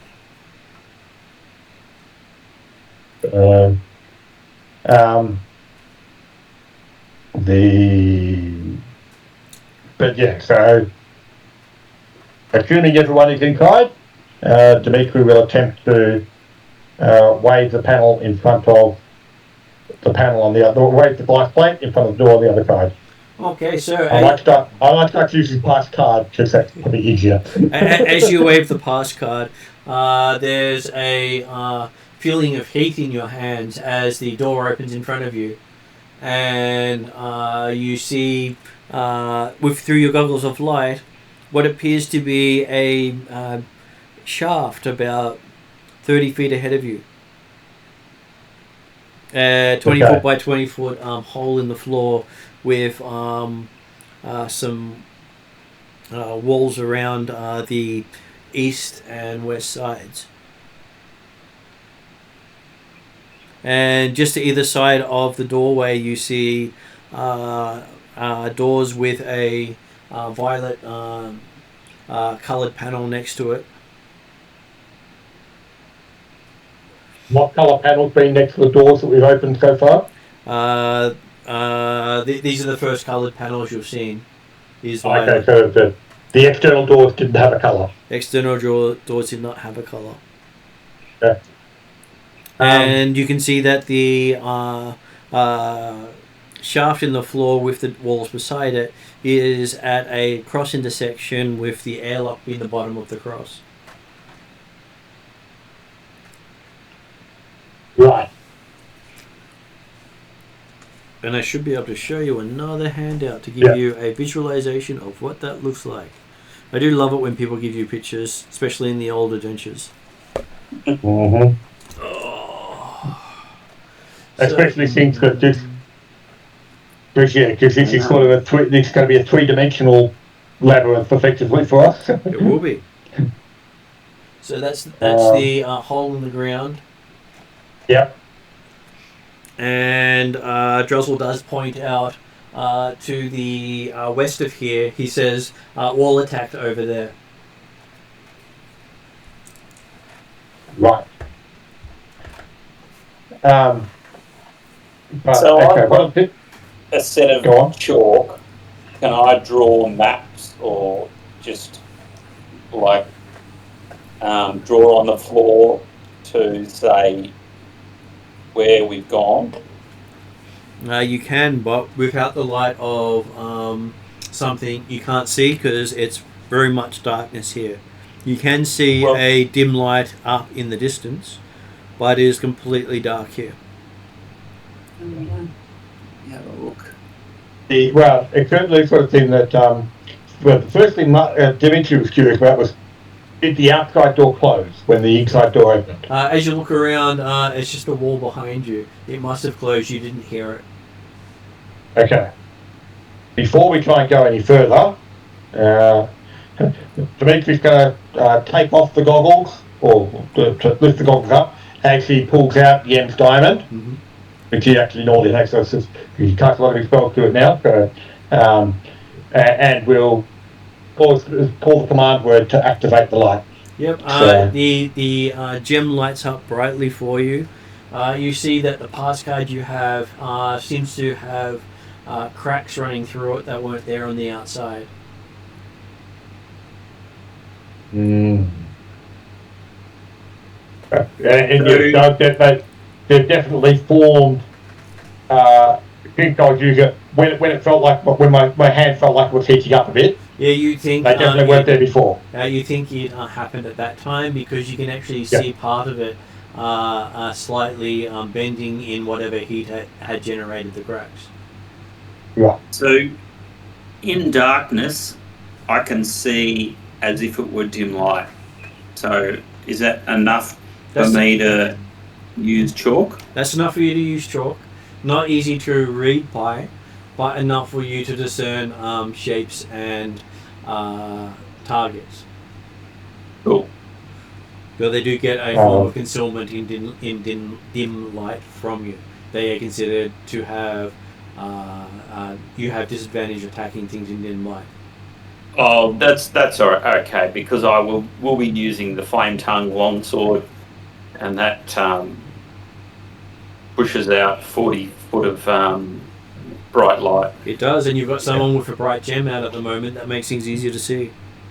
Yeah. Yes.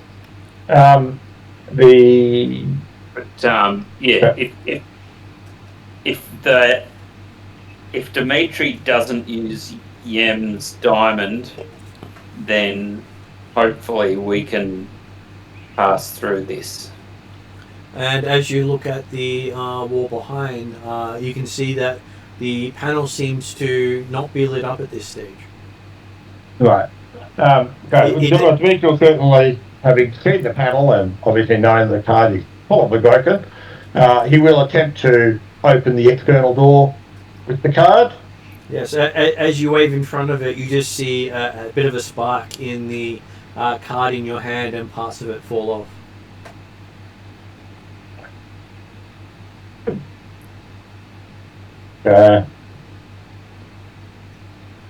Well, we might not be getting back to Uther's Keep this evening.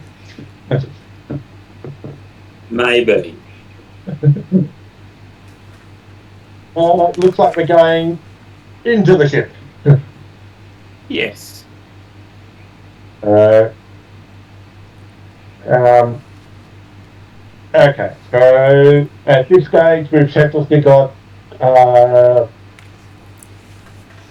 we could go down the shaft, potentially. Did the shaft go up as well? It does, but the upper section has been closed off. Yep. And it goes forward, and Draggle said that the west wall was trapped. The west wall attacked. The corridor off to the west attacked. Can we look down that corridor to see if they're getting without acting like I was not going into it or getting close to it? It's looking down to see if any corridor looks different from the others. Okay, so the corridor to the west seems to have an open door part way along it, as well as at the end before it turns to the right. The eastern corridor seems to have a door open near the end of it before it turns to the left. The northern corridor has an open door partway down it before it reaches an area with dim lighting. And then lighting from the ship as opposed to the light from the gem / the sword becomes dim. That is correct. It is actual dim lighting. Just trying to find a description of what you can see on the ground here.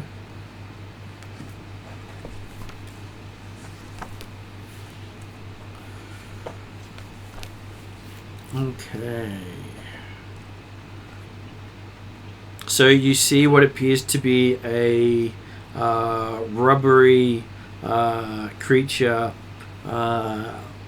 next to some bodies of some veg pygmies. And the color of this creature is the same as the walls, ceiling, and floor.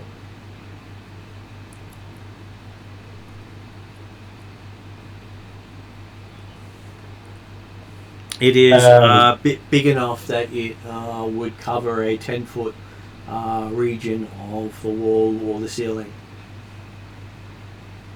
But apparently it appears to be on the floor and not moving much at the moment, or sitting on top of the veg pygmy. It's sitting next to the veg pygmies. Druzzle points at it and saying wall attacked. Right, yep.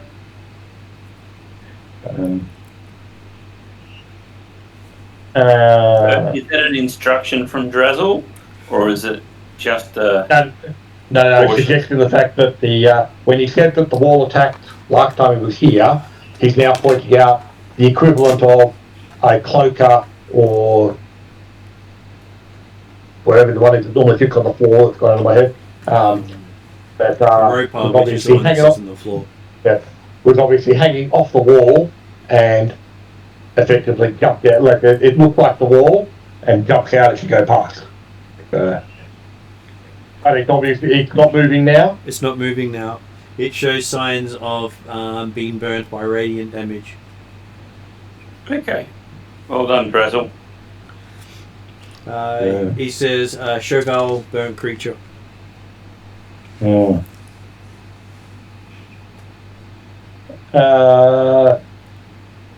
how much of this area have did Chauvel and your team explore previously? Remember, nothing further past fight with creature. Right.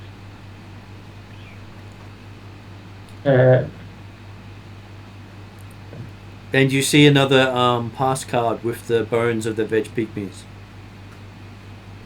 Oh, okay. I will certainly pick that up.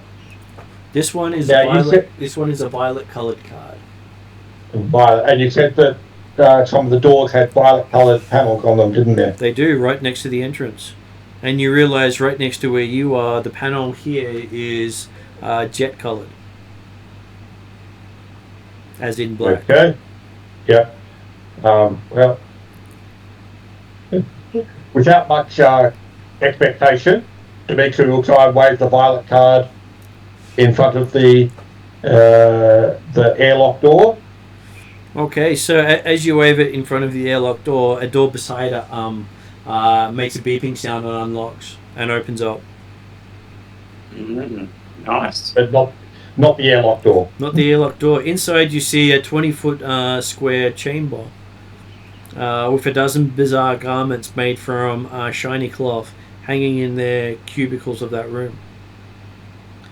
On a shelf above each of the garments is a spherical helmet made of what appears to be glass.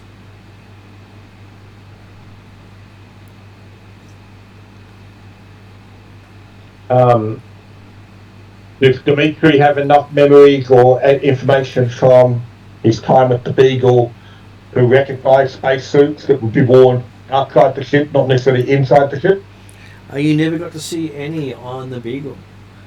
No, because okay. the people there the people you actually met at the Beagle never flew it. Or the memories we witnessed. So, you didn't actually see people outside that either. But you are easily able to deduce with your research that this would be a atmospheric protection suit. Yeah. Or spacesuit for us. Yeah. So does that count as, for the monk, does it count as unarmoured? It would probably count as armoured because it protects you against hostile environments if they weren't as degraded as they appear to be.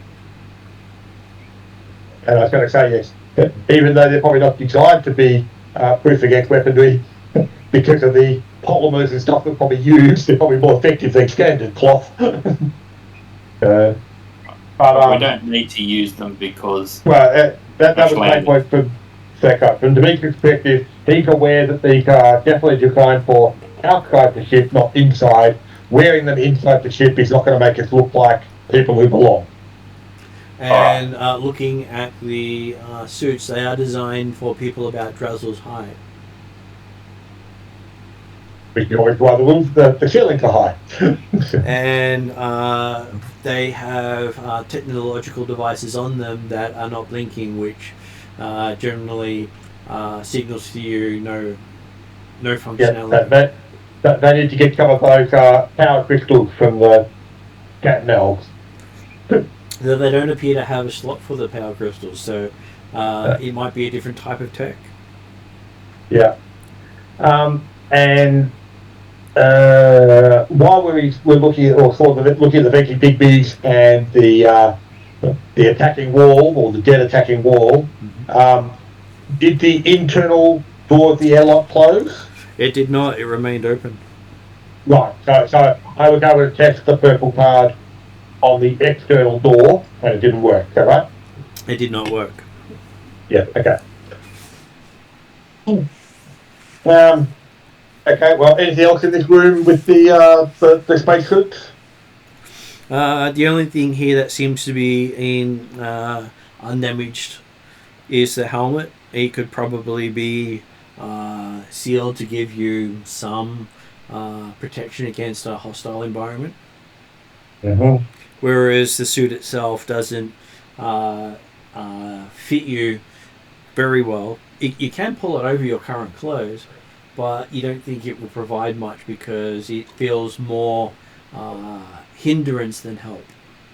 Yeah, You're used to clothing that resizes to your proportions because nearly everything that you've bought these days is made out of magic.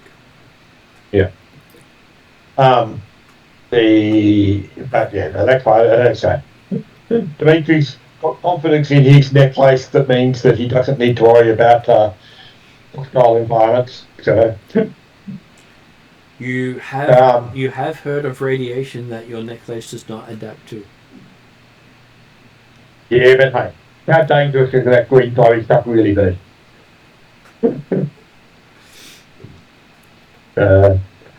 And besides, I don't think the helmet's going to do anything against radiation when it's only the helmet. I agree. So,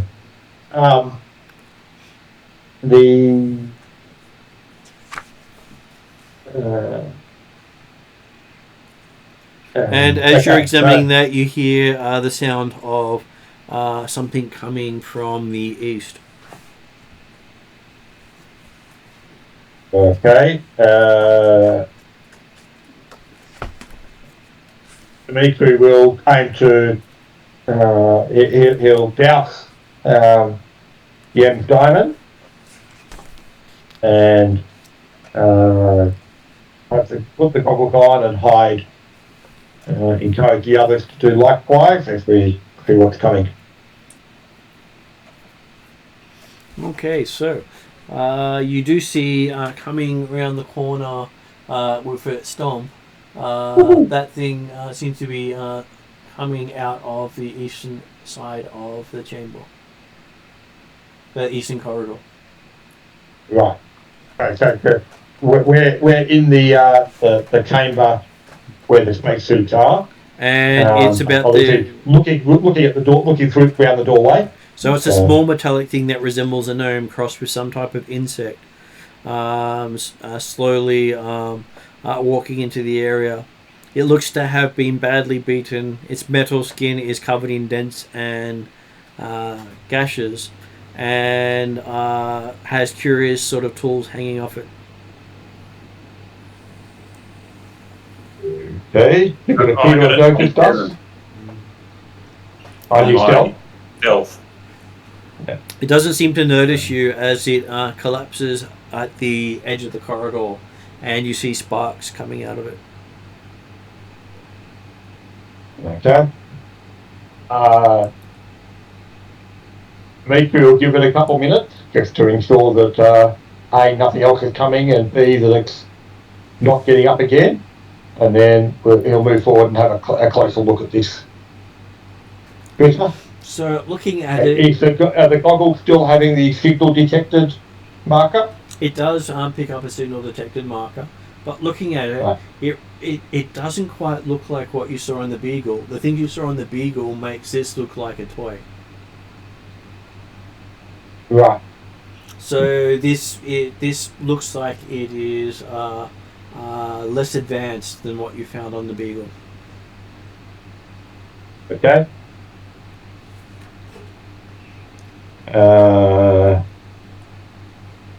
Yep, okay.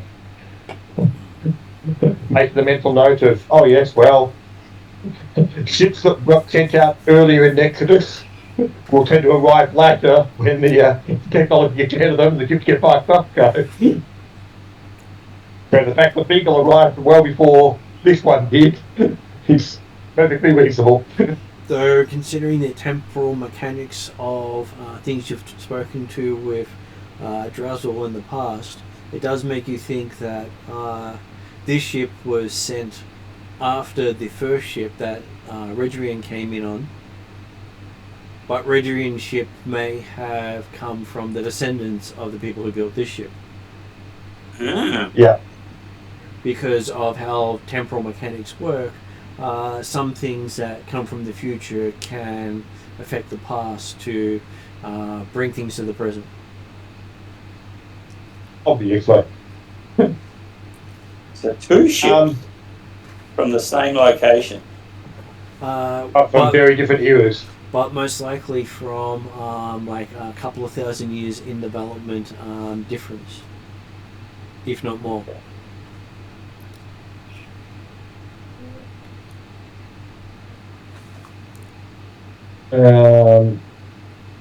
Okay. Having a closer look at this thing, and Dimitri's happy to pull the light out again to have a good look at it. See if there's anything on it that can be retrieved or any evidence of function. Presumably some sort of maintenance spot by the look of it. But it does look like a maintenance spot by the tools that lie scattered at its feet. And the tools do seem to also fit the connectors on the actual robot itself, so you could probably look inside the robot using the tools that it's dropped. Demetrius very funny. I'm grabbing some of the tools anyway, much as the idea thinking, oh, hang on, I think they might fit other big pieces. But if we drag the robot into the room with the spacesuits, can we close the door from the inside? You can close the door from the inside.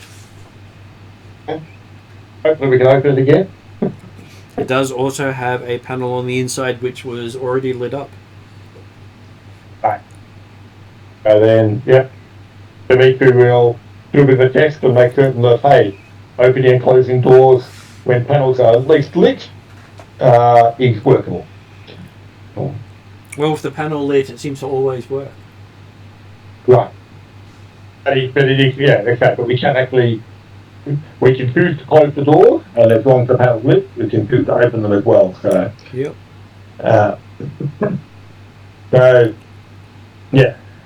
Take the robot into the chamber with the spacesuits, close the door, so we should be keeping nice and private.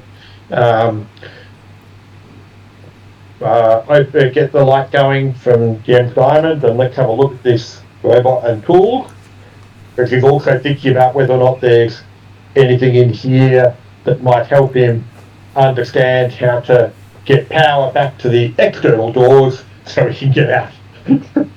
Looking at it, it seems to have high quality precision tools that you'd only expect to find in a jewel smith sort of dealer. The points are so fine, they're beyond most crafts that you know of. Very nice. And they don't look custom, they look mass produced.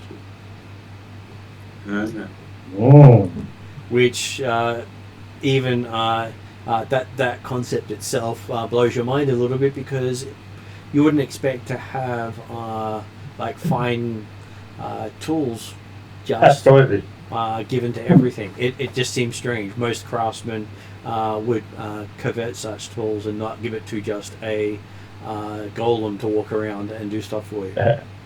And yes, they get fully boarded and parked on from to your favourite journeyman when you're going away. Or you'd spend a year's making a set of tools for the apprentice. Yeah.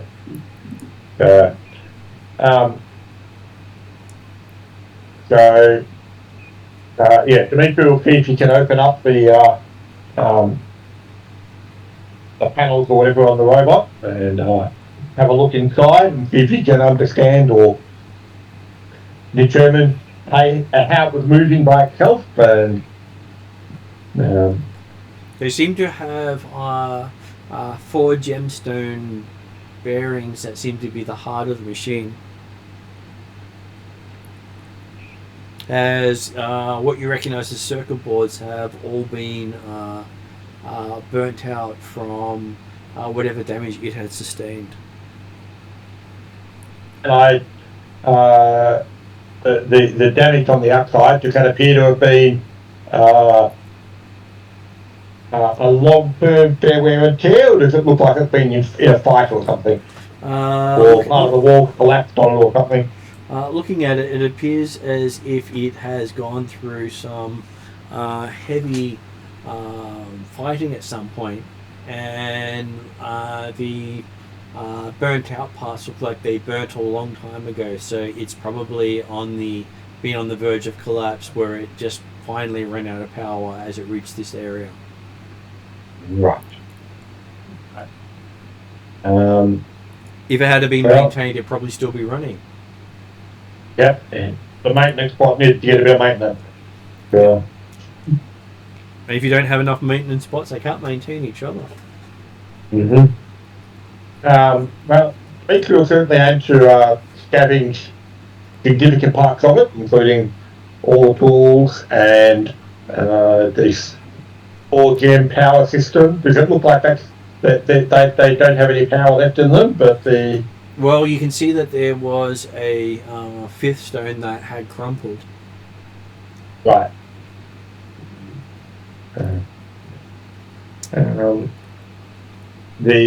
Certainly we'll take the 4 stones because hey, maybe another one will have a different stone that's crumpled, and maybe we can make it fit together that way. You might get one working using the gems you've got. Yeah, that's right. Like in the sense of hey, if these gems are the equivalent of batteries, and yep, one of the batteries has died, therefore it's all dead. But to replace it with another battery, then we might be able to make others work. So, or more specifically, the doors work. You can feel power in the 4 gems you have. Right. They don't remind you at all of the ones that the Shadow Elves use. Yeah. Because those ones make you feel sick the closer you get to them. These ones just give you a warm feeling. A warm, fuzzy glow.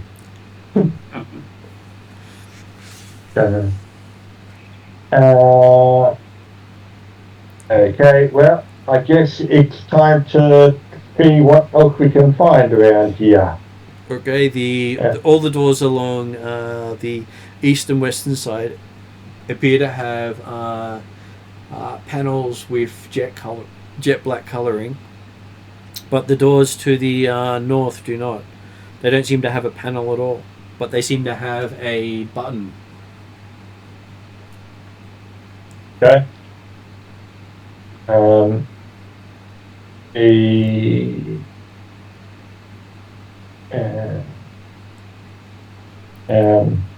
I guess we'll try.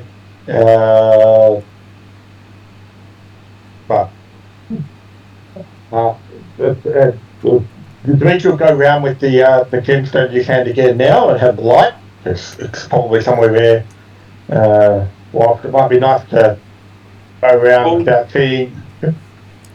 The issue is that maybe the jet black diamond might fracture. So if we go around with goggles of night and my dark vision, then we're all good. When you say, you mean Yem's diamond? Or you say one away?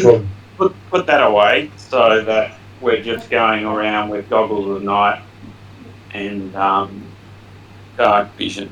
And from Tron's perspective, it would also mean people can't see you coming. Yeah. Okay. I certainly follow that line of logic. The problem with that is that trying to determine panels that are violet as opposed to black is probably very hard by dark vision. Because dark vision generally doesn't give you colour. What does Goggles of Night give you? It gives you the ability to determine things as if it's in black and white. Well, that's good. Yes, but it won't. It's the sort of thing that won't give any indication of the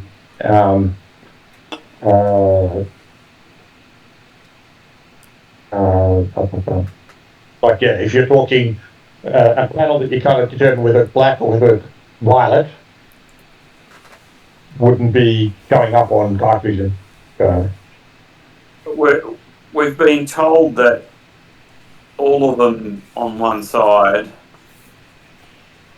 are jet black panels. Presumably that's because we had the light source visible. And now we're swapping the light source for Yen's diamond. Well, that was the light source you were using, so yes. Yeah. And then pulling out the jet black passcode. Yeah. And then just using that to swipe. We've got a violet passcode. We haven't got a jet black violet passcode. That's the problem. I thought we had the. You found the violet passcode near the jet black doors. Okay. All right. Sorry. So just ignore what I did. No, that's fine. So so what we know right now, okay, the card's not going to work except possibly on we might want to go on the ones that don't have they've got a button instead of the code, which means yes, we could use dark vision. I'm thinking that it makes it. We certainly heard the thing coming quite quickly towards us, or quite a distance from us. So we should be able to react and turn off the light if we need to when we hear something coming. So, I would just say wear Goggles of the Night. But we need the light to actually find when we're getting close to doors to find out whether or not they're actually coded in a colour or not. I'm sure I can. So the dim light of dark vision would allow me to see a door before it smashes me in the head. Oh yeah, no. You can certainly see the door, but what I'm saying is we can't, unless we turn the light on and off every time we come to a door. We can just push the button. Well, that's for the ones with buttons, but I'm assuming there's going to be doors out there that don't have buttons, and in fact the ones with buttons are probably the ones we're least interested in, except for the fact that they're probably the only ones we can get to right now. We could go with dark vision for the next 40 feet or so is what I'm getting the impression of, but beyond that we might be finding we need light, so... Yeah, let's just start with Goggles of Night, and then... Pull out lights if you need it. Yeah.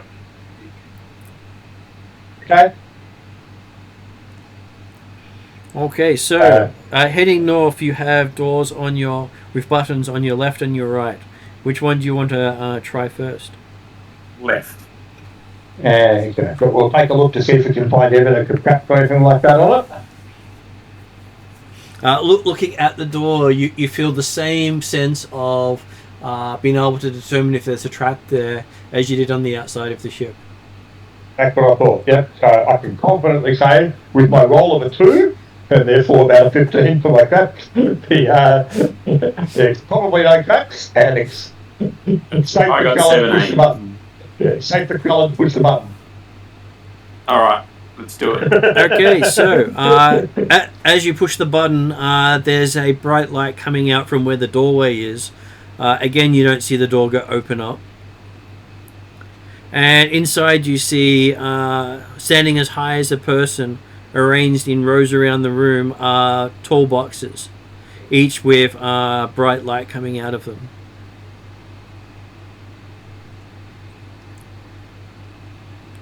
And each of these boxes have some sort of picture on the top, on the front of it where the light's coming out of, that seems to be moving.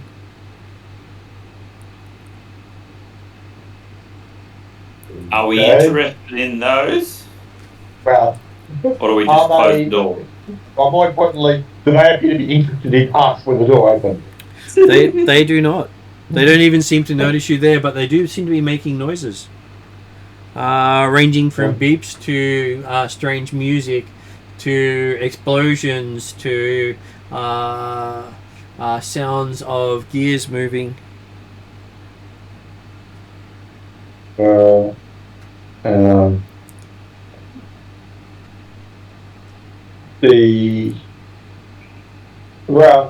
thinking it's worth at least investigating the room to find out what in here, if there's any other exit from the room. Okay. And I suspect we're also definitely on the lookout for more little discs. Okay.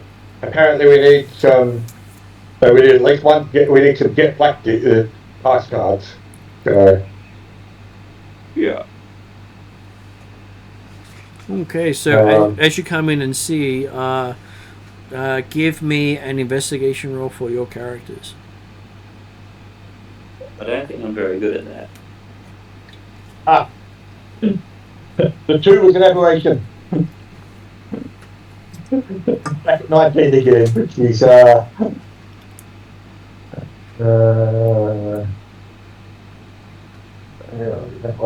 Oh. So what did Trellin get? 4. You got 4. Okay, Trellin is mesmerized by these flashing lights and sounds. And Dimitri got 30. Okay. Having a look at it, you do remember some comments about training simulations from your time on the Beagle, and these look to be more of a archaic version of training simulations from those people. Uh-huh. Basically, you've just walked into an arcade. Yep. So Dimitri's had a look around then, go out under the floor, under the boxes, things like that. He's particularly keen to try and find the jet black pass card. And one thing you do find is some of the devices here look as if they are weapons tied to a bench, and what appears to be a shooting gallery that you can use the weapons with.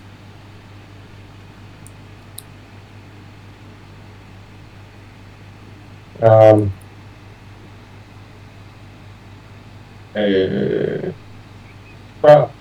Dimitri might have a go with testing one of these things, but then decide, he'll probably have a couple shots, and then decide, hang on, firebolt, that probably works better to hit those targets. Okay, give me a dexterity roll for Dimitri as he picks up one of these weapons. Dexterity, so straight dexterity? Straight dexterity. 16.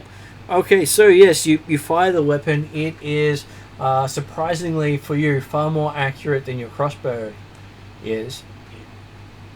As you seem to hit the target dead on with a burst of energy coming from the weapon in your hands. As you see a glowing point on the target where you hit it. So what happened when he tried to fire a firebolt at one of the targets instead? Okay, he throws his firebolt at the target. We go for a low power one, but it hits the target and nothing lights up. Okay. Can I try pointing the weapon at somewhere else in the room? Probably not Trellin or Drazzle. Well, I'll give both of you insight rolls while you're looking at these things. No, there we go down. 11. And 13 for Dimitri. Okay, so from between the two of you, you do realize that this room probably contains everything you need to know to be able to operate the technology of these people. Depending on how much time you wish to spend here. It's literally a training room. But it's also an entertainment place. I've got a power called Stillness of Mind. Use your action to end one effect that is causing you to be charmed or frightened. Does that you're able to look away from the coloured lights. Maybe. Yeah, you easily look away from the lights, just reflecting on the calm of your training. Nice. And you do also understand, as much as Dimitri does, that this place is designed to teach the people of this vessel how to control it. Nice. Are any of the boxes, or in this case the arcade systems, offline, like not have lights and things? They all seem to be working. Okay. Dimitri's going to pick one of them, probably not one with an obvious weapon attached to it, and see if he can open up a side panel type stuff, like using the tools that he got from the robot. He will try and he'll see if he can look on the outside and see if there's any mechanisms or switches or bits and pieces that can be manipulated. There are mechanisms on the outside with buttons and sticks and levers. Well, he's going to be happy to play with one of them to try and do bits and pieces with it. But part of his intent will be to see if he can turn one off before he plays with it, before he pulls it apart. If he can't, after a few minutes, then he'll try and pull the panels off one of them to have a look inside, and probably test the community electricity. Okay, so while you're investigating how this thing works, it seems to be visually descriptive while talking to you in a language you don't quite understand. Which is odd considering you have a necklace that generally adapts other languages. But this does not seem to be one of them. Can I try pulling up a tongue ritual? You can. And again, the tongues doesn't give you a translation of what it's trying to say to you. You don't even get a feeling of the meaning behind the words either. Right. Okay. Which is the same sort of thing you found when you looked at Nithian writing. It was just writing. You had to learn every shape and symbol manually to be able to interpret it. Yeah. Presumably this is not actually Nithian, or Nithian is not based on this language from here. It does have a similarity to what Rheddrian stuff was, but it is definitely not as complex. Yeah. But it does share. It does seem to share a structure. Okay.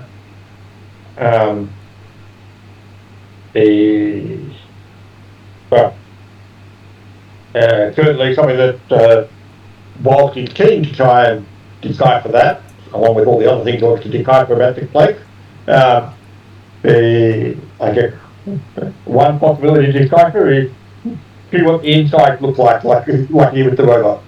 Well, from what you can tell from this mechanism, it's about teaching you how to navigate one of their vehicles that flies above the ground. You mean it's not going to do both commands like a regular carpet?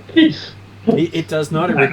It seems to have the same control setup this machine has, and it teaches you how to control those mechanisms. You really wish Gnomish devices came with some sort of instructions like this, because you don't need to understand the words. It shows you what each button and lever does on the screen. Yeah. It has a visual representation without words. Okay.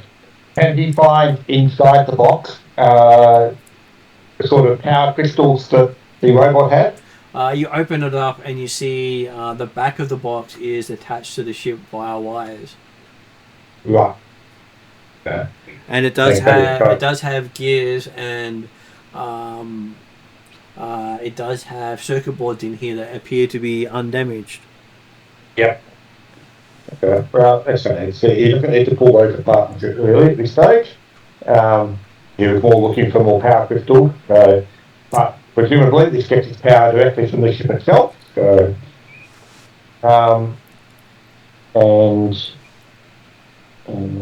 so yeah.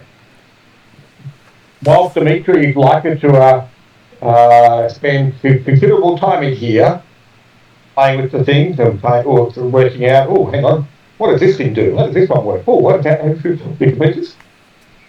I wouldn't be surprised if eventually he gets dragged out by Krellin. Unless Krellin's keen to play. So your characters are welcome to spend as much time as you want in that room trying out the various instructional machines or video games, as the case, however you'd like to determine it. Yeah. And the benefit you will get mechanically is if you actually touch one of the devices related to these things, you will have advantage on trying to activate it for the first time. That sounds like a good benefit.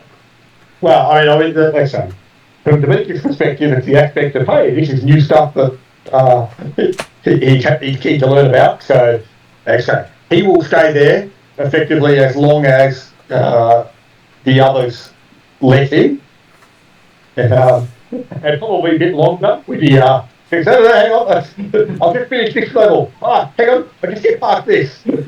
So things you discover about the operations of the ship is that there are 8 coloured pass cards. Each representing different functions of the ship. You don't quite understand what the functions are, but you do see that there is a brown, a grey, a red, a violet, an orange, a yellow, a jet black, and a gold. It appears that the cards have hierarchy to them, or is it each colour, you need the specific colour to get past the specific door, or is it the idea of, hey, a certain colour will get past all the colours below it? Okay, looking at it,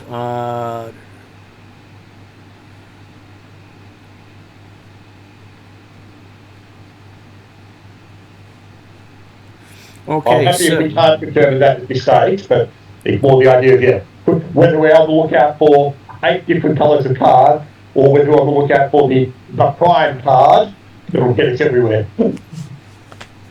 Okay, so the lowest level card appears to be jet black for the average person.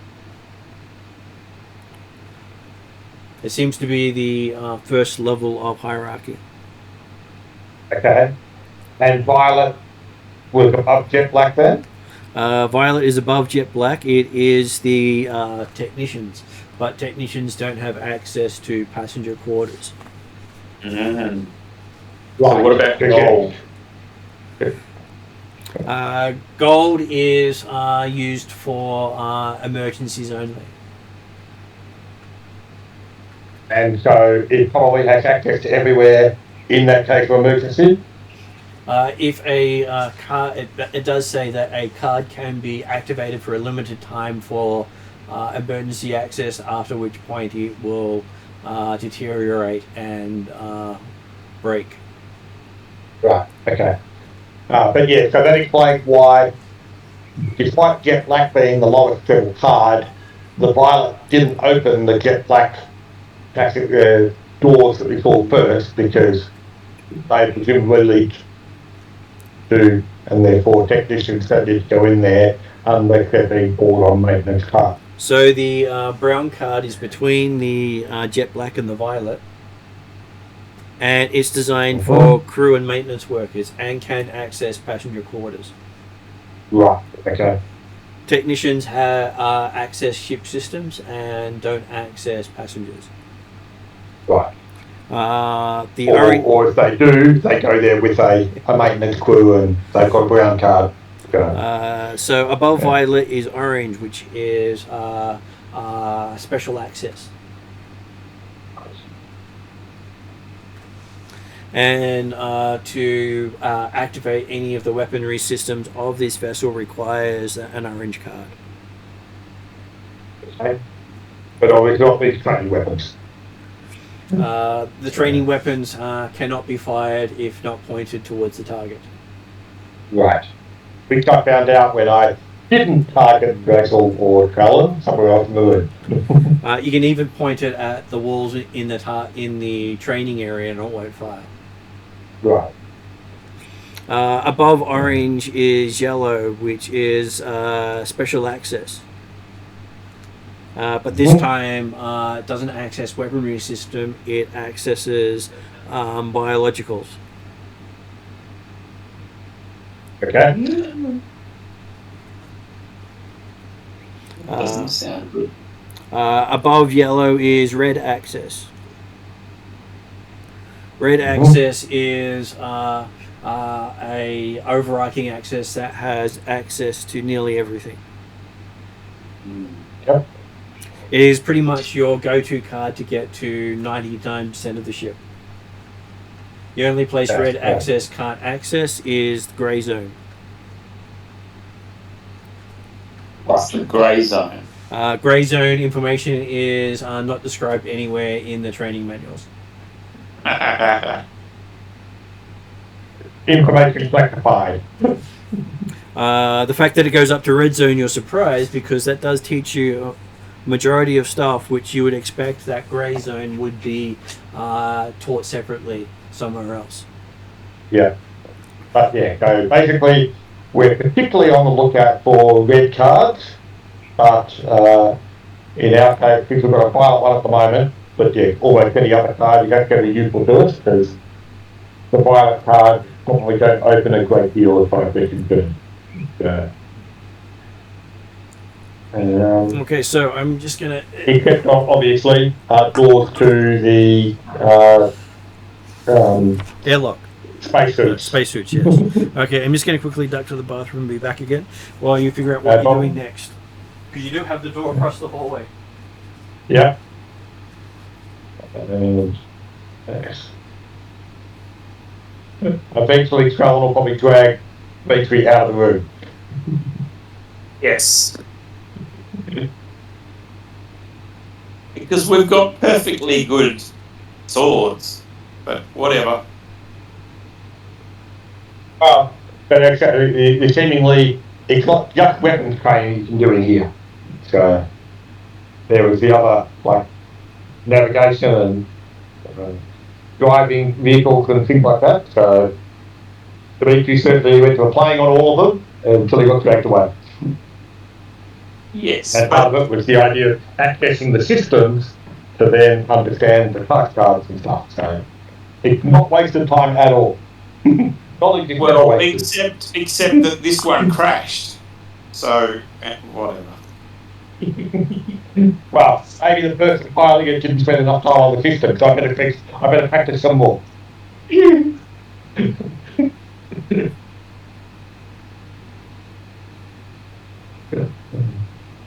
All right. I'll drag you over to the.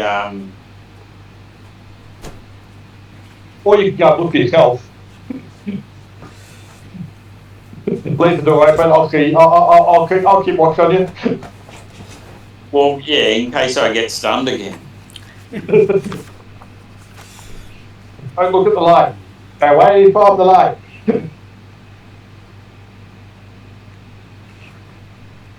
Okay, so you'd also know that there is automated defenses throughout the ship to keep the place safe, and that the holes in the floor, when working, have ability to raise you or lower you to the level you select. Oh. Right. But they're not working right now. Right now, they'll just lower you until you hit the bottom. A long way down. And at a rapid pace. Unless, of course, you activate Semaphore. Okay, but it does remind you of a version of Featherfall, except it affects everyone in the space instead of just one person. Oh. Yeah, yeah, so when they're working, yeah. Okay, so as if I fall, I can reduce it by 55 points of damage. you can. Yeah. But when you're suffering 7,000, that doesn't make much difference. Depending on how big the ship actually is. But either way, so Dimitri's certainly having fun in the training room. Fallon's tried a couple times to encourage him to move on. Yep. Does Fallon try the door across the way before he manages to actually drag Dimitri out? Well, I'm happy to wait, but I'm not sure you're going to get much more benefit beyond having advantage when investigating items. Oh, mechanically, absolutely, I agree with you. But the point is that this place is almost It's a treasure trove. It's a library where you don't even have to bother reading the books. It reads the book for you. So you probably find that half the time Dimitri's actually trying to play on two at the same time. Yeah. But okay.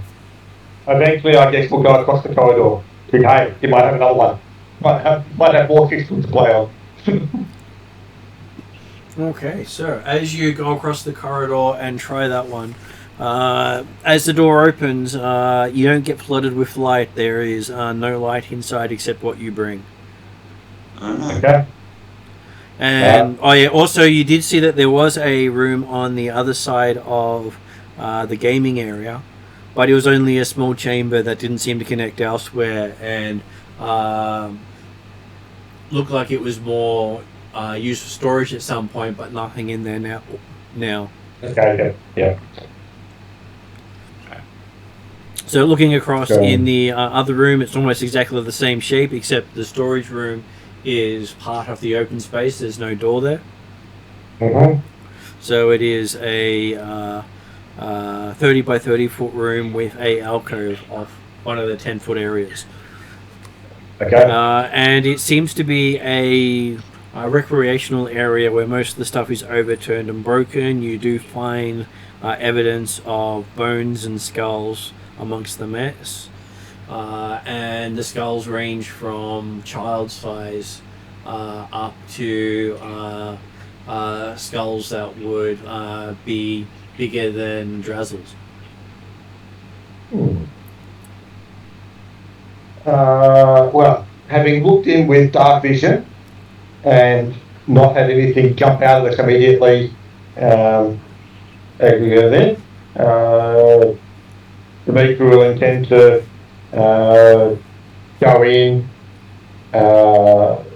and put the light on so we can have a good look around again. So he's trying to look around for cards and things like that. Okay, so I'll give each of you a perception check as you're looking through the area here, looking through the debris, seeing if you notice something useful. I only got 9. 7. So, but both of you did rather poorly. We've got 27. Oh, 27. I thought you said 7. No, it's 27. 27 is a lot better than 7. So, could you roll? I'm hoping I get slightly different effects. So, could you roll a d6 for me, please?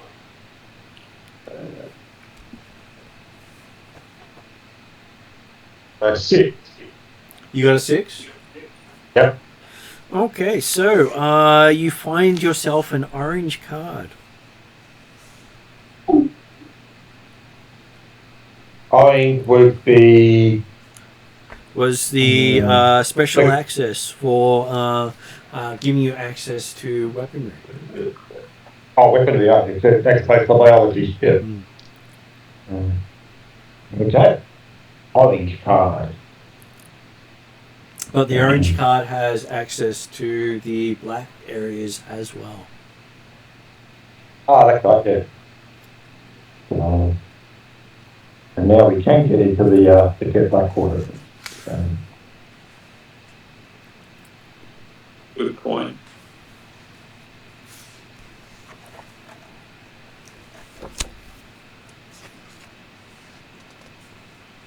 And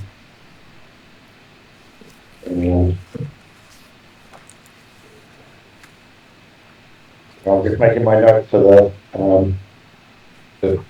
don't forget that we've got an orange card now. Yes, they do come in handy. Amusingly, you had 1 in 6 chance of getting that. Nice. Right.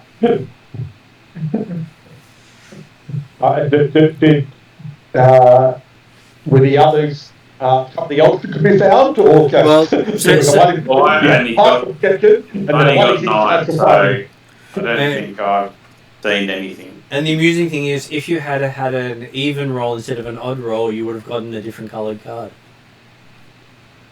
Right. It was 50-50 each, and it was based on what you rolled. So your perception was odd, so you got the orange card instead of a different card. So lucky for you.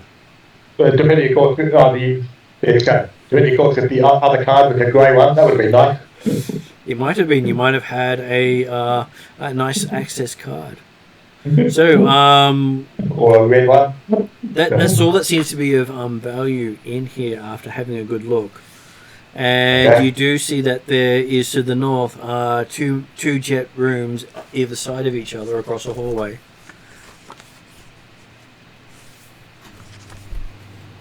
And obviously we've also got all the jet rooms that were down in the corridors, left, right, with the doors leading. Well, I guess we'll keep going down the corridor and try the jet room. The first jet room we come across, I guess. Okay. So as the door opens, it lights up. Inside you see several beds with dirty blankets, a small stained settee, a table littered with filthy dinnerware occupying the chamber. The walls are stained green by mould, and the air is fetid with the stink of mildew. Small nest of plant matter lies at the base of one of the beds, and inside you recognize a bunch of veg pygmies. Okay. Do they react to our presence or our arrival? They look surprised by your arrival.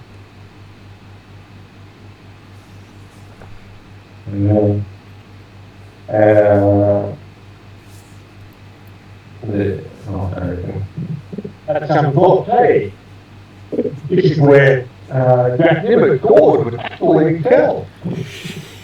Finally, got some pictures. There are 5 of them in this room, and they are surprised to see you there. Do you wish to enter initiative? Do I know whether they can talk? I don't believe that it is a skill that Dimitri has mastered. Okay. Well, the Saturn amulet would translate it for us, wouldn't it? He would if he actually thought he could talk to them, but is it... would Dimitri believe he can talk to plant? Fungus plants? If these things look vaguely humanoid, then They look like half-sized humanoid plants. Yeah. But he's not expecting synthesizing conversation out of them. He's going to make sure they understand directions. But he'll just put our hand and go, greetings. Okay, so We're here to help. as you say, you're here to help. You see them. One of them just radiates a area of spores around it, surrounding the two of you. Right. So I believe that means that Trellin needs to make a Constitution saving throw, as Dimitri has his necklace of adaptation. Hopefully will help. Yep.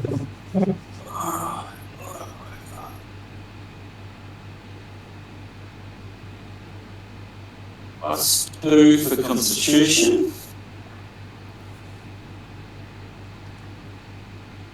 And it's a 15. And it's a 15. Okay, so you are unaffected by the spores that have been sent into the room. These counters, just looking at the extracted technology, why do you complete normally in the environment? It does say the idea if you get advantage on saving throws made against harmful gases, vapors, such as cloud chill, thinking cloud, inhale poison, red weapons, and some dragon. I believe it counts as that, so you get advantage. I do make a saving throw, but it's with advantage. Yeah. I'll take the 15 on the die instead of the 4. What, you want to succeed? That just sounds like crazy talk. Which gives you a Constitution saving throw of 19. Okay, so you also seem to be okay. As you realize that two of the little plants are really large plants. So they're medium-sized compared to the others. Mm-hmm. And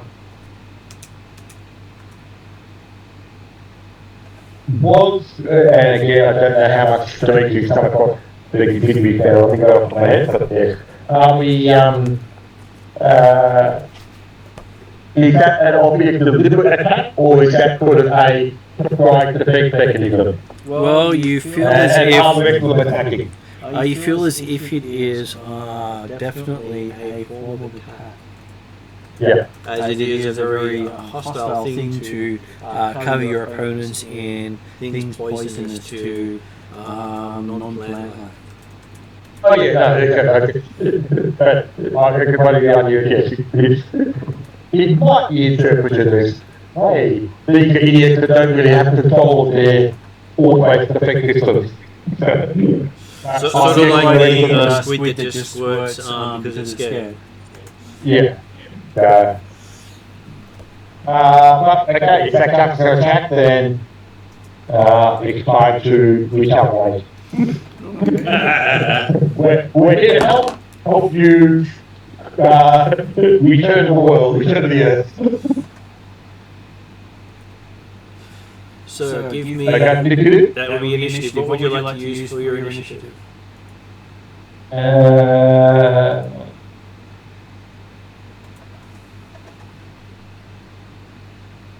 23.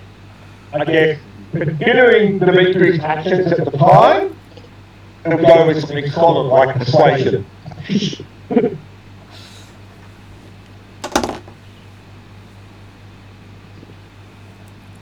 Oh, goody! And the natural one for a total of 6 calculated. Okay. It's always fun when the dice decide you're in combat now. Of course you're going to be working well. I get a good combat, and we ended like 19 days. Okay, so you are a little engulfed in spores at the moment. As Trellin, you get to go first. You see that the creatures here are sort of blurring in the spore cloud. Is there one that is the source of the Spores? cloud? Yes, there is. I'll hit that one. So remember, there were also 2 bigger ones as well.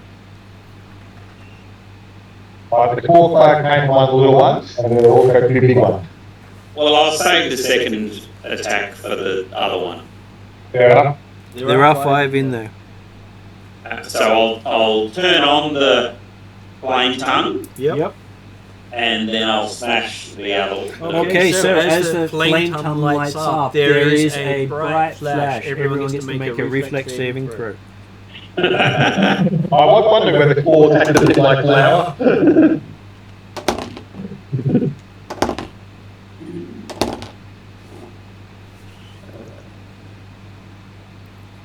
Dimitri's got 25 for dexterity saving throw. 16.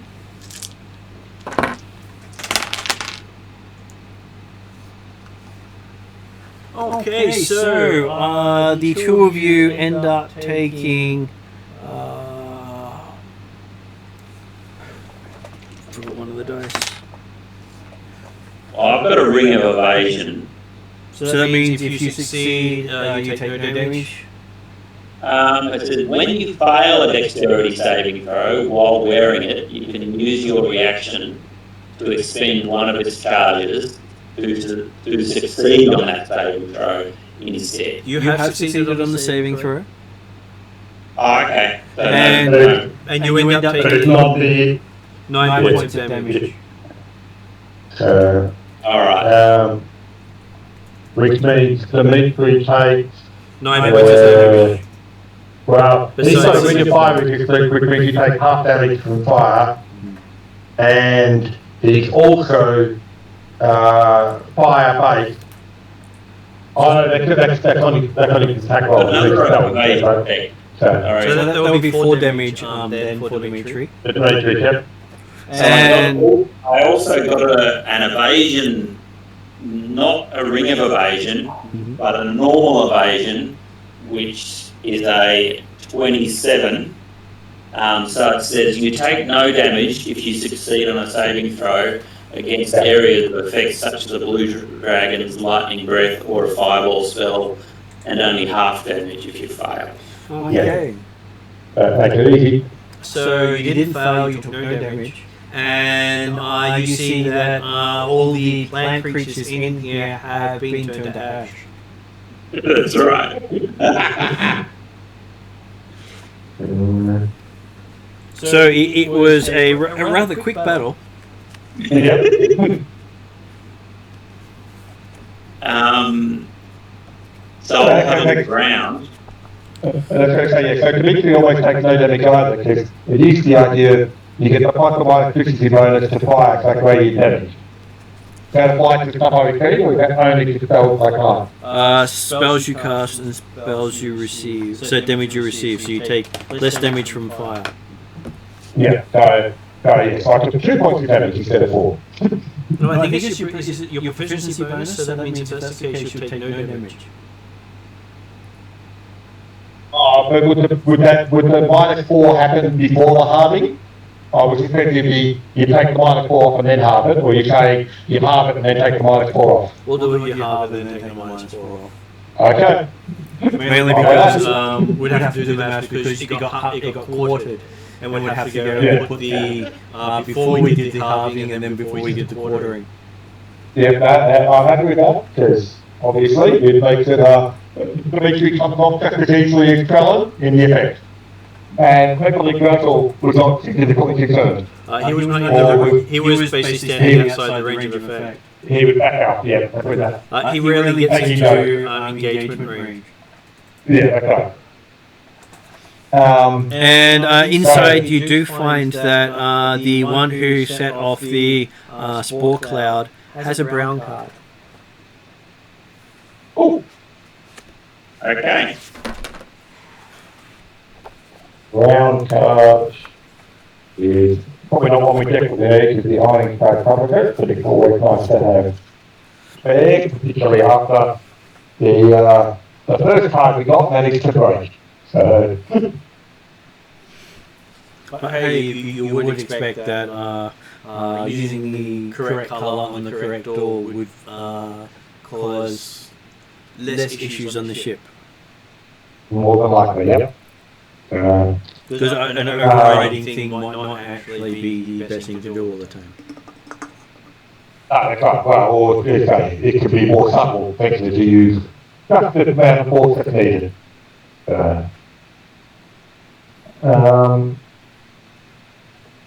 Okay, so you also find that a jet black card in here as well. Nice. Okay.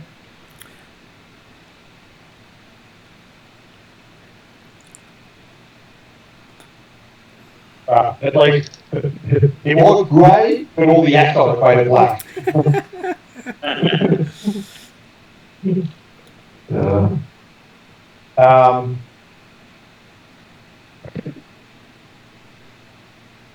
So I'm going to turn my flame tongue off in order to not impair the shards. Yeah.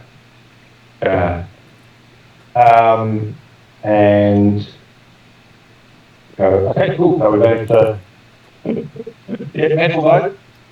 Good combat technique against these dignities. Wait for them to explore, then burn.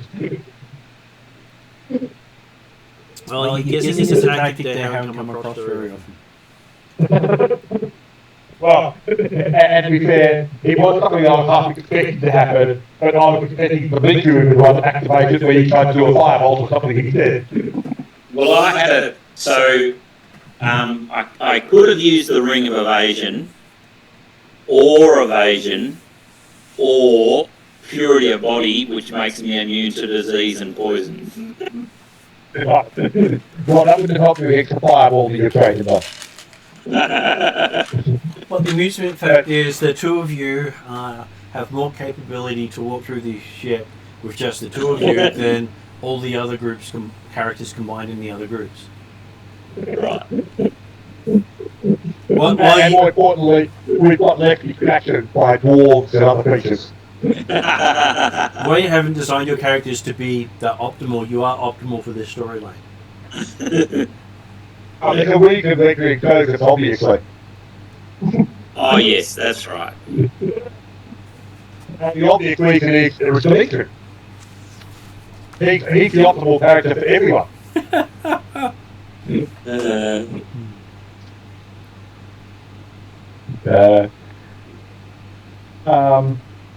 Okay, so yep, we'll take those as effective combat technique against dignities. And So if you stand 30 feet back, I'll just turn on the flame tongue.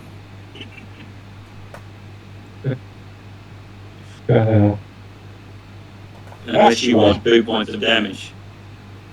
right, okay, he didn't take any damage on that one. It worked out because it was Made the saving throw. the 18 points for the damage, made the saving throw like at 9, back 4 because he's fire based, and then take half damage. Oh no, sorry, take half damage to make it down to 4, and then subtract the 4 points of damage to make it 0. So, Having all the bonuses does help. Of course, it's not rely on actually passing that saving throw initially, but So so I've got energy 2. Is that the same as fire 2, or? What is your elemental type? I've got energy too. I don't know what that means. Is your character air type or earth type or fire type? Like this is the original thing as an elf. Like when you got turned into a wood elf. Will most likely be earth type then, which means you reduce poison and acid damage by your proficiency rating. Okay, cool. The energy too, or presumably it's probably fire too, or something.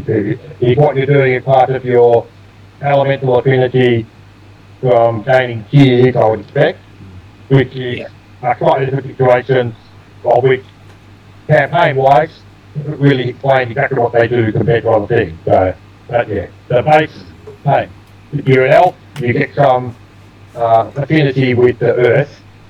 That means all your efficiency bonus, you add or subtract it. Like if you're doing spells that would do acid damage, you'd add that bonus to it. Though you do take extra electrical or thunder damage. Exactly. Okay. So we're going to take the extra for. I can dodge that. I can dodge the evasion and the ring of evasion. And realistically, we're talking your efficiency bonus, so normally it's not really actually relevant at all, unless you get down to these levels of, oh, hang on,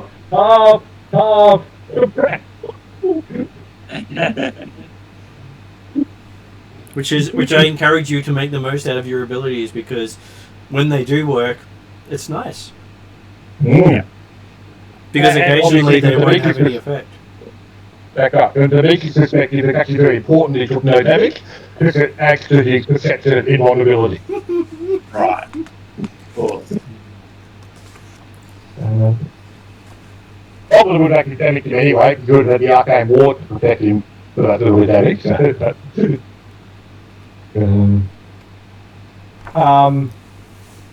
But yes, okay. Well, we will. I guess. Try the room across the corridor. Yep. So trying the room across the corridor, it opens up and lights up, and the room is empty. Appears to have been quarters that have not been used. We'll have a look around. Poking around, it looks to have long been ransacked. Okay. Has this got beds in it like the other big room did? It does obviously not very good for sleeping in. It's right. It has the outline where it would have sat, but everything in here has been stripped. Right. Okay. Well, I guess we'll keep going down the corridor a bit and go to the next door. Do you want to go back and look at the jet ones that were either part of the airlock? Going back to those other four, or whatever it is.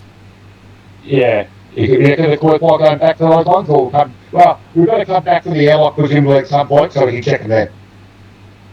Okay. We might as well keep going forward. And particularly since I guess jet ones, apparently, they're probably only going to be back to the quarters, so if there's anything in them, probably the best we'll find will be a jet card.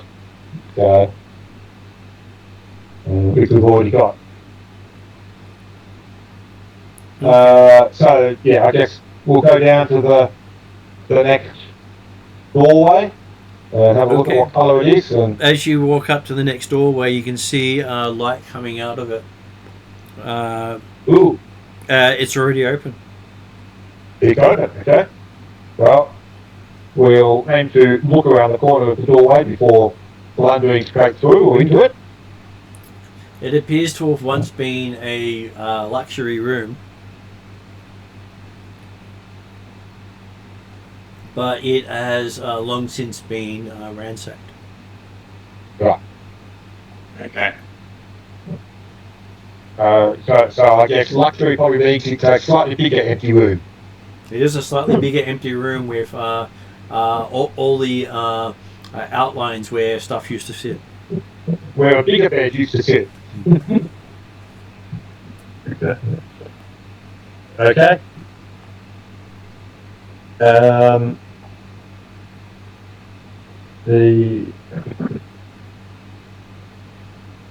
I guess we'll keep going down the corridor. Now, originally you mentioned that the darkness became dimness somewhere down the corridor, didn't it? Have we reached that dimness yet? Almost reached it. You can see you're coming to an intersection with a door on your left just before the intersection. And across the intersection, it's dimly lit into another section of the ship. And either side, where it's still dark, are doors all along the length of it. Okay. Well, Dimitri's going to pull out the gem and get light, therefore we can see what sort of doors are down the length either side of us. Okay, so beside you, the door And is we'll jet coloured. Okay, The doors along the passageway to the left and right are also jet coloured. And they're only on the north side of the passageway. Right. Well, we might as well try the door beside us then, if the spirit going through, but I'm not necessarily thinking that jet doors are going to be all that useful to us most of the time. So maybe if we try this one, we'll see if it's useful, and if it's not, then we probably won't worry too much about the jet doors.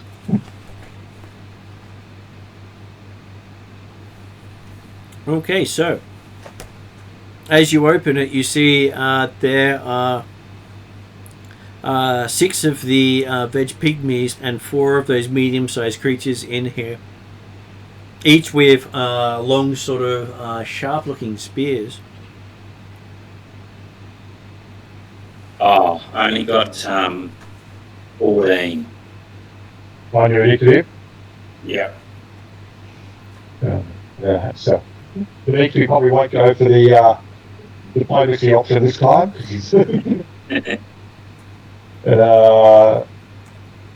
And he did roll an natural 1 this time. Move back. That's fine too. Like because I have the cloak of displacement, so that might give me a bit of protection because they will have disadvantage on me. Yeah. Dimitri got one of them too. Remember we picked one up at the forest and we went to tackle. Of course he did. But like I say, he's more than happy for Callan to take the lead on the melee side of the house. But yeah, Dimitri's on what are we looking at? 18 for initiative.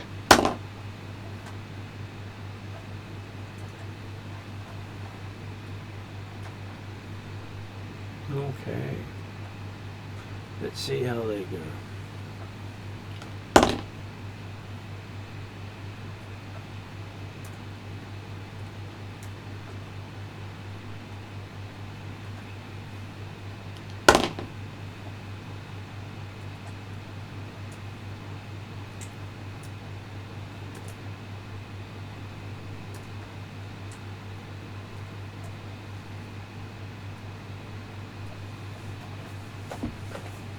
Okay, so the largest creatures, or the medium-sized creatures, make some sort of rasping noise at you. If I can get translated by the necklace? It does not. Okay. Which makes you think more like a dog than a... inarticulate growl type stuff. Yep. And do they do anything else than that? As they haven't been told to do anything yet, they hold their action. Okay. And then it is Dimitri's go. Now, if Dimitri was a nice guy, he probably just shut the door. But...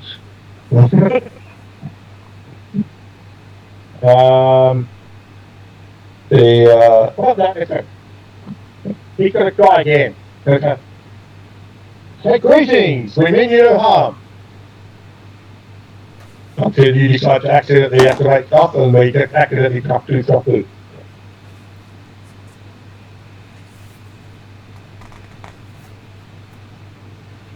Okay, so.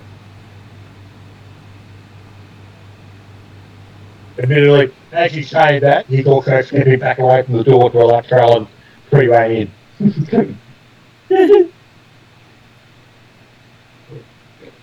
Okay, so As that happens, the one of them seems to be pointing at the large, the medium-sized versions of them, and then points at Trellin and seems to say, attack. And then points at a bunch of other smaller sized ones and points at Dimitri and says attack. Yeah. And then moves forward and dumps a cloud of toxic spores into the area, so each of you gets to make a Constitution saving throw, with Dimitri having advantage.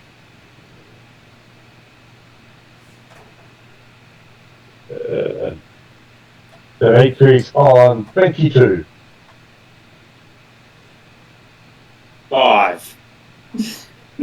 Would you like to use your evasion to... Will that work on...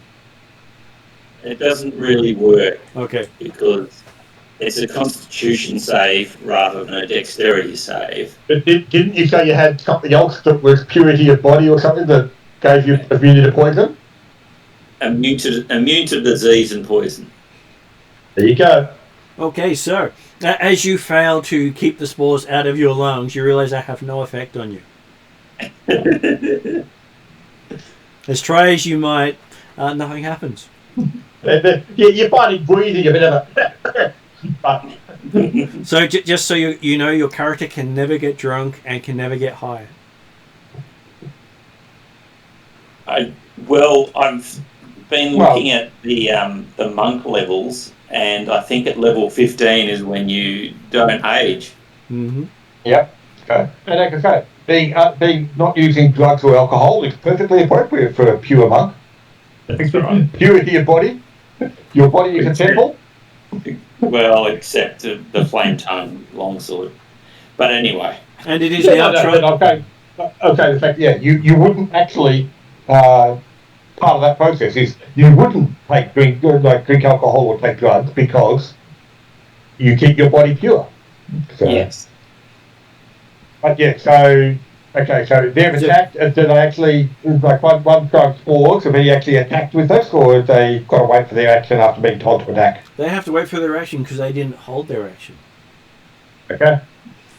Well, unfortunately, they were not intelligent enough to hold their action. They basically their action was to stand there and look menacing. Yeah, wait for orders. Back up enough, Dimitri. Yeah, I'm enough out of the way. Don't worry about it. Okay. And as you've already got the sword drawn, you can activate it easily. So, 23. Okay, so yes, you don't notice the flame. I used the bonus action, and then I waved my flaming sword, and then... Oh, okay, so 23 is your reflex save? The what? Is his reflex save, yes. Yeah. So yes, you find yourself avoiding the flames completely. Doesn't even reach Dimitri or Drazel. And next thing you see is a pile of crumpled plant creatures in the room who made you originally feel dangerous and now basically is comic relief. Yeah, well, okay. Next time, Dimitri might do the nice thing and close the door. Let's have a look in the room and see if there's anything because part of the test. Sorry? Yeah. No, this one we have to open because that was one of the get rooms that it was going to be the last. If there was nothing interesting in the get room, that was going to be the last get room before the opening without other cause. Okay. Well, admittedly, there was the executive pygmies, but they're not particularly interesting unless there's something in there. You find two cards. You find a violet card and a jet card. Okay, violet card by 2, black card by 2. So you do think you might get more if you find more of these people. They seem to have lots of cards. Yeah. Yeah. They're not especially useful cards. You did find a other colours, so who knows what you'll find if you go further. That's fine. So they probably don't understand the colours of the card. They collect anything that looks interesting. So maybe it's worth opening jet rooms. But maybe we'll try and sniff the rooms to see if we can recognise each individually first. And all the veg pygmies were on the left. Okay, right. Or left. Yes.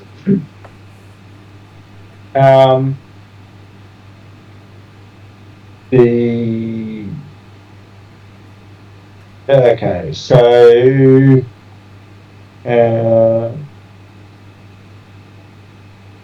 what about if we it was all jet doors all the way on the north side, all the way on the left and right corridors, wasn't it? It was. I'm thinking we probably keep going straight ahead at this stage. We probably want to get more towards the centre of the ship, I guess. Yeah, happy to keep going. Or the other option is to actually treat this as effectively a labyrinth and keep one wall to the side all the time and keep wandering around. Yes. When we did the like when I was playing with all the stuff in the training room, and we found information about the card, I don't suppose there was a map of the ship interior or anything like that we found, did we? It did not have the interior information in that room. Okay. It just told you how to operate most of their machinery and weapons. And including, in this case, the doors with the appropriate colour cards. Yeah. Well, so I think we'll keep going forward for the time being then. That was also coming out into the slightly lighter area, wasn't it? The dim light. So you find yourself in an area where there is an open room to the southwest, and along that wall further that heads west is jet rooms, and then the same on the right heading east on the southern wall are jet rooms as well, and on the north are two doors with buttons, one to the left and one to the right.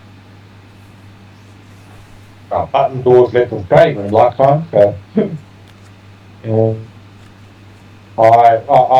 they let's go to the left. Colours? No, they're buttons. They haven't got the colour at all. Okay. So they're like the rooms into the training room and like the comfort room on the other side, or the dining room, whatever it was.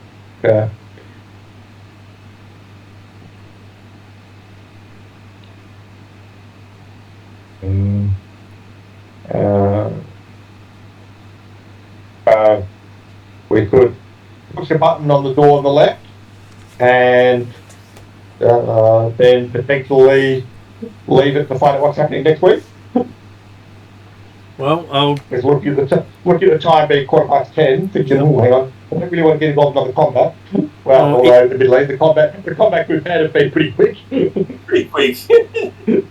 Okay, so you push the door and you hear a soft, calm voice speaking in a language that doesn't translate.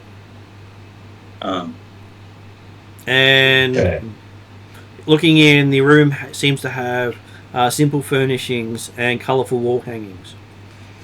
Corridor leads ahead of you into the room and turns to the left.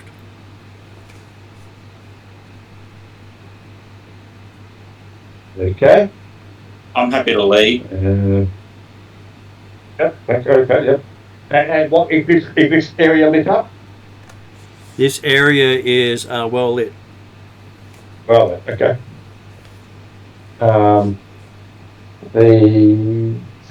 Happy to have the diamond. Well, out, but hey, get ready to use it for spells anyway. So, and if Carlin goes around the corner, it's all good. And we'll see what we can see. Okay, you see a door to the north with a grey entry, and two doors to the south with no markings. And across from you, heading down to the other door you saw for button, another area with a yellow door on the side. Oh. few of them, none of them we can get through from those doors. So I guess we'll try the button to the south, I guess. Okay, so looking in it, you see a desk in the first one, and what appears to be a scientific room in the other one. Okay. Anything, like if I look at the first one with the deck, look around, see if there's anything in there. Hopefully we might get a grey or a yellow card so we can keep going forward, but just... Okay, so give me a perception check as both of you check the desk. 20. 25. Nice. As both of you check the desk, Trellin comes up with a yellow card, and then you start hearing alarm sounding around you as we shall finish the night with the alarm going off. I'm sure that means nothing for fun. No, it doesn't mean anything. Okay. Thank you very much for that. Just thinking, what do we know about yellow cards? Well, I'll tell you after the stream, so I'll just put it on the stream and then tell you.